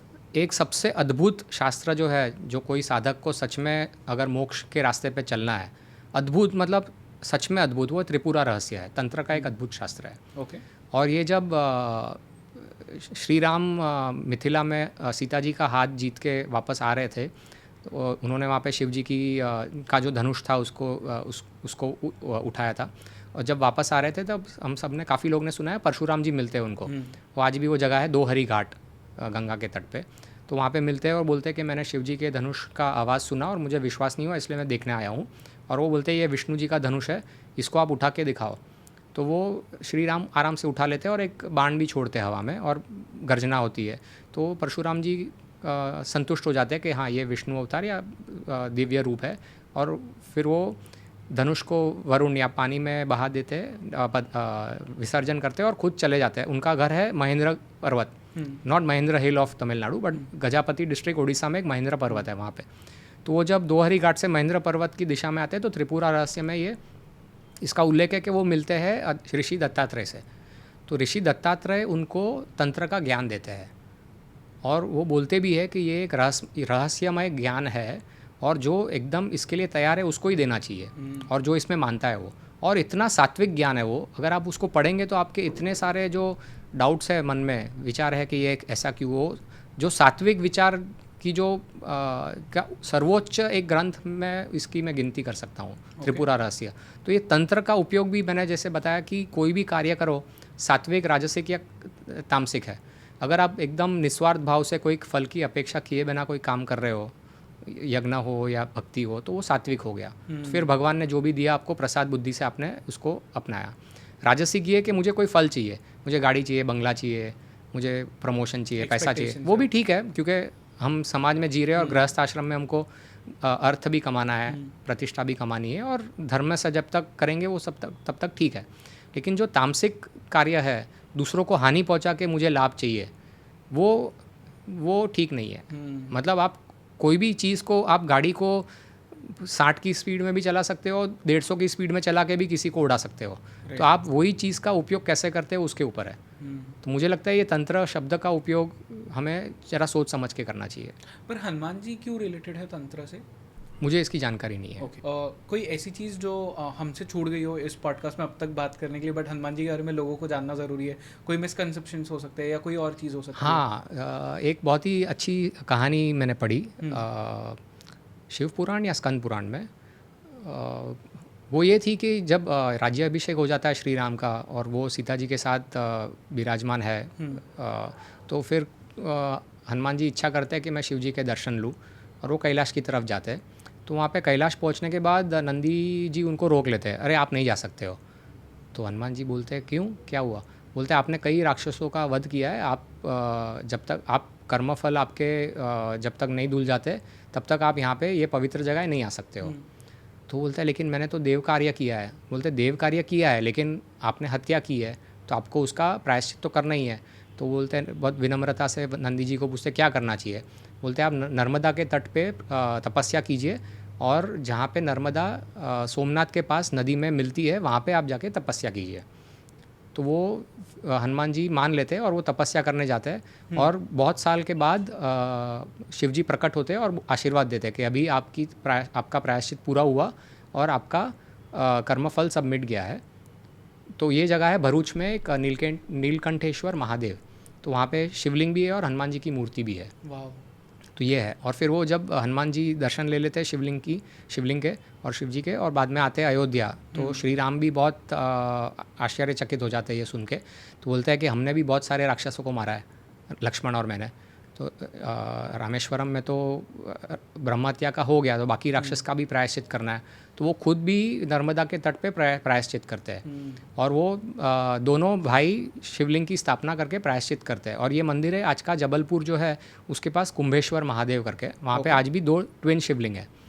और कुंभेश्वर महादेव नाम इसलिए पड़ा क्योंकि ग्रंथ में लिखा है कि वहाँ पे जो ऋषि मुनि आए थे शिव जी का दर्शन लेने, जब शिव जी प्रकट हुए श्री राम और लक्ष्मण को दर्शन देने, तो ऋषि मुनि ने वहाँ से अपने कुंभ मतलब अपने कमंडल से पानी का अभिषेक किया, पानी से।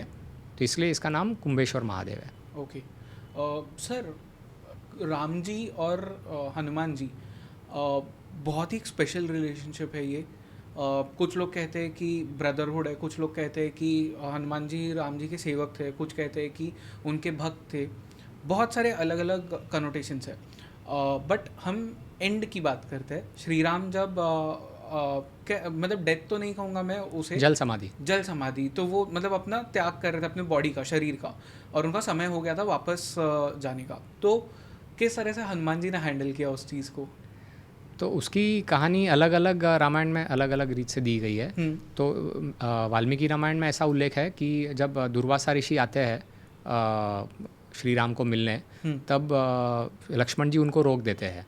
तो पूछते क्यों, क्या हुआ? बोलते हैं कि श्री राम एक ज़रूरी बैठक में है यमराज के साथ, तो मुझे कहा गया है कि किसी को आने नहीं देना, और जिसको भी आने दिया, जो भी किसी को अंदर आने देगा उसको मैं मृत्यु दे दूंगा। तो क्योंकि यमराज जी तब आए हुए होते हैं कि विष्णु जी आपका समय जो आपने निर्धारित किया था वो हो गया है, अभी आपको पृथ्वी से विदा लेनी है। तो दुर्वासा ऋषि बोलते हैं कि मैं पूरे अयोध्या को श्राप दे दूंगा अगर तूने मुझे अंदर नहीं जाने दिया। तो लक्ष्मण जी का मतलब धर्म की प्रति उनकी निष्ठा देखिए, बोलते हैं कि मैं श्राप ले लूँगा, या श्री राम ने कहा है कि अंत हो जाएगा, जिसने भी ये मीटिंग बैठक को इंटरप्ट किया, मैं अपना अंत होने दूंगा, लेकिन अयोध्या के नागरिक पर आपत्ति नहीं आने दूंगा। तो दुर्वासा ऋषि आप श्राप मत दीजिए अयोध्या नगरी पर और उनके रहवासी पर, मैं आपको अंदर जाने देता हूँ। और तभी वो योगायोग से बैठक खत्म हो जाती है। दुर्वासा ऋषि बोलते हैं कि मेरे 1000 साल का उपवास चल रहा है, तो और मुझे आपके साथ बैठ के उपवास अंत करना था। तो श्री राम बहुत आदर से दुर्वासा ऋषि को खाना खिलाते हैं। उनके जाने के बाद वो वशिष्ठ मुनि को पूछते हैं, उनके कुल गुरु को, कि मैंने तो बोल दिया था कि जो भी बैठक को रोकेगा उसको मैं मृत्यु दंड दूंगा।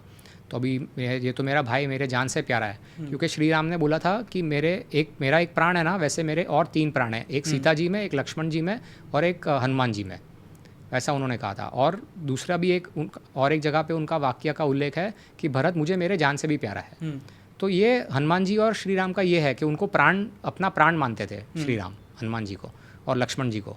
तो इसके लिए लक्ष्मण जी को जब उन्होंने ऐसा कहा था तो वशिष्ठ मुनि क्या बोलते हैं कि अगर आपने शब्द दिया है और उसका पालन नहीं किया तो धर्म की हानि होती है, और जैसे ही धर्म की हानि होने लगती है, बढ़ने लगती है, तो समाज का नुकसान होता है, समाज का विनाश होता है। तो आपको धर्म की हानि नहीं होने देनी है, आपको अपना शब्द का पालन करना है। लेकिन अगर आपने देश निकाला दे दिया लक्ष्मण जी को, तो वो मृत्युदंड के बराबर ही, क्योंकि आपके बिना वो एक क्षण भी नहीं रह सकता है। राइट। तो लक्ष्मण जी मैसेज समझ जाते हैं क्या है, वो तुरंत आज्ञा लेते हैं और वो अयोध्या में सरयू नदी के घाट पे अपना प्राण त्याग देते हैं जल समाधि लेके। तो मृत्युदंड का भी हो जाता है और जल समाधि भी ले लेते हैं। और वो आज वो लक्ष्मण घाट करके आज भी एक जगह है जहाँ पे आदिशेष के अवतार थे। तो आदिशेष ज़मीन से 1000 जगह से तीर्थ शेष अवतार तीर्थ बोलते हैं उसको, सहस्त्रधारा तीर्थ और शेष अवतार तीर्थ 2 है। तो वो वहाँ से उत्पन्न होते हैं और दोनों का मिलन हो जाता है। और वहाँ पे फिर इंद्र जी एक मंदिर की स्थापना करते हैं शेष अवतार की। तो ये सहस्त्रधारा तीर्थ और शेष अवतार मंदिर आज भी है अयोध्या में, आज की तारीख में भी। और अभी हनुमान जी पे आते हैं, तो हनुमान जी उनको अपने प्राण से भी ज़्यादा प्यारे हैं, लेकिन हनुमान जी को आशीर्वाद देते हैं चिरंजीव रहने का, कि जब तक सूरज चांद रहेगा तब तक आप चिरंजीवी रहो। और एक स्टोरी भी है वो नागलोक वाला, वो थोड़ा दूसरा वर्जन में है कि वो उनको पता है कि यमराज हिम्मत भी नहीं कर सकता है जब तक हनुमान जी वहाँ पे है अयोध्या में उनको लेके जाने के लिए, आने के लिए। तो वो अपनी अंगूठी ज़मीन में डाल देते हैं और हनुमान जी को बोलते हैं कि प्लीज़ आप लेके आइए। तो हनुमान जी एक छोटा स्वरूप लेके ज़मीन में जाते हैं। तो जब नागलोक पहुँचते हैं तो वासुकी वहाँ पे बोलते हैं, अरे ये तो कोई सारी अंगूठी पड़ी है, कौन सी है? तब हनुमान जी को ज्ञान हो जाता है कि श्री राम जल समाधि लेने वाले हैं, इसलिए मुझे यहाँ भेजा गया है। ऐसा भी कहा जाता है कि जो विष्णु भगवान के आखिरी अवतार है, कल की अवतार, हनुमान जी उनकी भी हेल्प करेंगे एज अ चिरंजीवी, क्योंकि दूसरे भी जो चिरंजीवी है वो कल की अवतार की हेल्प करेंगे उनके युद्ध में। तो कुछ उल्लेख आता है ऐसा? कल की पुराण में मैंने ऐसा नहीं पढ़ा है। ओके। लेकिन होगा तो मेरे ध्यान बाहर रह गया होगा तो शक्य है, लेकिन संभावना पूरी है। उसका कारण यह है कि श्री राम ने भी जो युद्ध जीता था रावण के खिलाफ, वो सब देवों ने उनको मदद की थी। इंद्र ने अपना रथ और सारथी दिया था मातली, दुर्गा माता ने उनको आशीर्वाद दिया था, फिर अगस्त ऋषि आके उनको सूर्य की पूजा करने के लिए कहते हैं, सूर्य का उनको आशीर्वाद मिला था जो आदित्य हृदयम स्तोत्र है। तो ऐसे सब लोग मदद करते तब श्री राम जीतते हैं। तो ऐसे भी कल की अवतार को हनुमान जी मदद करेंगे, ये पूरी संभावना है। ये जो आपने चीज़ कही सर, इसके ऊपर हम एक अलग से पॉडकास्ट करेंगे। ठीक है। एक जो चीज़ मुझे पूछनी, जैसे चंद्रवंशी होते हैं, हाँ, सूर्यवंशी होते हैं, हनुमान वंशी भी होते हैं। हाँ है ना। तो मकरध्वज का जो कहानी है वो महिरावण का कहानी वैसा था कि शायद वो हम उल्लेख करना भूल गए। मकरध्वज की हमने बात की है। हाँ, लेकिन महिरावण की शायद हमने नहीं की। महिरावण की डिटेल में नहीं की, इन ब्रीफ आपने बताया। तो उससे जुड़ा हुआ है, तो मैं बोल सकता हूँ तो बोल देता हूँ। बिल्कुल सर। ठीक है। तो जब इंद्रजीत का अंत होता है तब बाकी सब राक्षस सेनापति भी अंत हो जाता है। तो इंद्रजीत की जो मृत्यु होती है वो अमावस के एक रात पहले होती है, मतलब 14 के दिन। ठीक है। और फिर रावण क्रोधित हो जाता है और बोलता है कि मैं सीता का वध कर लेता हूँ। उसके दिल से सीता का ख्याल निकल जाता है अभी। ठीक है, क्योंकि उसका बेटा, प्यारा बेटा मर गया है। तो वहाँ पे भी राक्षस उसके जो सेनापति है वो उसको गलत सलाह देते हैं। बोलता है कल अमावस है, कल अगर आपने युद्ध में राम को हरा दिया तो आपको सीता जी आपकी हो गई, तो आप ऐसा सीता जी का वध मत कीजिए। तो वो ऐसा फिर भी वो युद्ध में लगा रहता है। तो तभी वो उसके कई सेनापति मरने के बाद रावण थोड़ा ध्यान में लगता है और अपने दूसरे बेटे को बुलाता है पाताल लंका से, जो महिरावण है। तो पाताल लंका से उसका मैसेज सुनते ही महिरावण वहाँ पे आता है और विभीषण को पता चल जाता है कि महिरावण आया। और महिरावण बहुत ही खतरनाक राक्षस है, उसको सब मायावी ताकत बहुत है उसमें। तो विभीषण श्री राम को बताते हैं कि ऐसा ऐसा महिरावण आया हुआ है लंका में। तो हनुमान जी बोलते हैं आप चिंतित मत होइए, मैं आपकी रक्षा करूंगा। और अपने पूंछ से पूरे एक किला जैसा बना लेते हैं और श्री राम और लक्ष्मण जी उसके बीच में बैठ जाते हैं और अपनी पूंछ से पूरा एक किला जैसा बना के उनको सुरक्षित रखते हैं वहाँ पे। तो महिरावण अपने सेनापतियों को भेजता है, लेकिन वो छेद नहीं कर पाते वो पूंछ को। फिर वो कुछ समय के बाद विभीषण वहाँ पे आते हैं। तो विभीषण बोलते हैं कि अरे मुझे देखना है दोनों भाई ठीक है कि नहीं। तो हनुमान जी बोलते हैं ठीक है जाइए आप। तो अंदर जाके वो विभीषण नहीं होता है, वो अपना स्वरूप चेंज करके महिरावण होता है। तो महिरावण फिर कुछ जड़ी बूटी फेंकता है दोनों भाइयों पे, उनको बेहोश कर देता है, उनको उनका स्वरूप छोटा करके एक छोटे बक्से में वो पृथ्वी मार्ग से पाताल लंका की तरफ चला जाता है। और वो आज जगह का नाम है हॉटन्स प्लेन, ओके श्रीलंका में। ओके तो वो चला जाता है। फिर कुछ समय के बाद असली विभीषण वहाँ पे पहुँचते हैं। तो हनुमान जी बोलते हैं अरे आप तो अभी गए अंदर। बोलते हैं नहीं नहीं, उनको तुरंत पता चल जाता है कि ऐसा ऐसा हुआ है। तो विभीषण को पता होता है कि ये महिरावण का राज्य कैसे है, कहाँ कैसे पहुँचना है। तो बोलता है एक छोटी सी टनल सुरंग बना के आपको वहाँ पे लेके जाती है पाताल लंका। वहाँ पे पहुँचने के बाद आपको उसका जो किला है उसकी 7 दीवारें हैं, और वो किसी के लिए भी शक्य नहीं है कि वो आप क्रॉस कर सको, ऐसी उसका इतना मजबूत है वो किला। तो हनुमान जी बोलते नहीं फिर भी जाना ही है। छोटा अपना रूप धारण करके वो सुरंग से उस तरफ पाताल लंका में ज़मीन के नीचे हॉटन्स प्लेन से जाके बाहर पहुंचते हैं। तो वहाँ पे एक तालाब देखते हैं। ये कहानी कृतिवास रामायण में है। ओके तो वहाँ पे एक महिला को देखते हैं, तो राक्षसी होती है लेकिन वो रो रही होती है और एक तालाब से पानी उठा रही है अपने मटके में। तो पूछते हैं हनुमान जी कि क्यों आप रो रही है। तो वो बोलती है महिला कि मेरा नाम दुर्दंडी है, मैं महिरावण की बहन हूँ और मुझे उसने बंदी मतलब पूरे बांधी हुई है, उसको बंदी बना के रखा हुआ है साकल से। तो बोलते हैं कि देव ऋषि नारद आए थे और उन्होंने भविष्यवाणी की थी कि महिरावण तेरा अंत होगा और दुर्दंडी का बेटा नीलमेघ राजा बनेगा पाताल लंका का।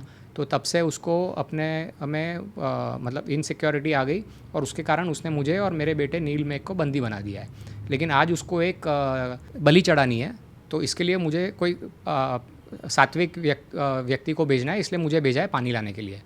तो हनुमान जी को पता चलता है बलि मतलब ये 2 भाई को ही लाया है और वो काली माता का बहुत बड़ा उपासक है महिरावण। तो बोलता है कि ठीक है ये 7 दीवार मैं तो नहीं फांद सकता हूँ, मैं आपको वचन देता हूँ मैं आपको मदद करूँगा, मुझे आप 7 दीवार फांद के उधर लेके जाइए तो मैं आपकी मदद करूँगा और नीलमेघ को राजा बनाने का मैं वचन देता हूँ। तो वो छोटा स्वरूप लेके वो कुंभ में मटके में आ जाते हैं और 7 दीवार फांद के दुर्दंडी अंदर आ जाती है। अपना बड़ा स्वरूप लेके हनुमान जी वहाँ पे युद्ध करना शुरू कर देते हैं। बहुत सारे सेनापति मर जाते हैं। मकरध्वज आता है। मकरध्वज बोलता है मैं आपका बेटा हूँ। तो बोलता है अरे मैं तो ब्रह्मचारी हूँ, तो बेटा कैसे हुआ। तो फिर वो कहानी बताता है कि आपका पसीना गिरा था और मकर ने, मेरी माँ मकर है और मैं इसलिए मकरध्वज हूँ। तो दोनों में युद्ध होता है क्योंकि वो अपना धर्म का पालन कर रहा है। बोलता है कि मैं पाताल लंका का सेनापति हूँ, मेरा धर्म है कि मैं अपने पिता से भी लड़ूँ लेकिन धर्म नहीं छोड़ सकता हूँ मैं। तो दोनों में युद्ध होता है और हनुमान जी हरा देते हैं मकरध्वज को। तो फिर बाद में अंदर जाते हैं और श्री राम और लक्ष्मण जी को देखते हैं हनुमान जी, और फिर वो एक छोटा सा स्वरूप लेके काली माता को मिलने जाते हैं। तो काली माता के सामने पूजा करके हनुमान जी वहाँ पे जाते हैं। तो काली माता प्रकट होती है और बोलती है कि महिरावण तो मेरा परम भक्त है लेकिन वो गलत मार्ग पे है, मुझे मदद तो करनी है श्री राम और लक्ष्मण की क्योंकि धर्म का विजय होना चाहिए। तो एक आइडिया देती है वो कैसे करना है। तो वो सुझाव लेके हनुमान जी श्री राम और लक्ष्मण को बताते हैं। दोनों भाइयों के हाथ बांधे हुए हैं। तो वहाँ पे जहाँ बलि का जो पत्थर होता है वहाँ पे लेके आता है दोनों भाइयों को महिरावण, और बोलता है कि दोनों सर रखो, मुझे बलि चढ़ानी है। तो श्री राम बोलते हैं मैं तो राजा बनने वाला हूँ, हम दोनों तो युवराज हैं, हमने कभी सर झुकाया नहीं है, हमको बताओ कैसे करना है। तो वो सर झुकाता है। वैसे ही जो एक मधुमक्खी का रूप लिए हुए थे हनुमान जी अपने रियल रूप में आ जाते हैं।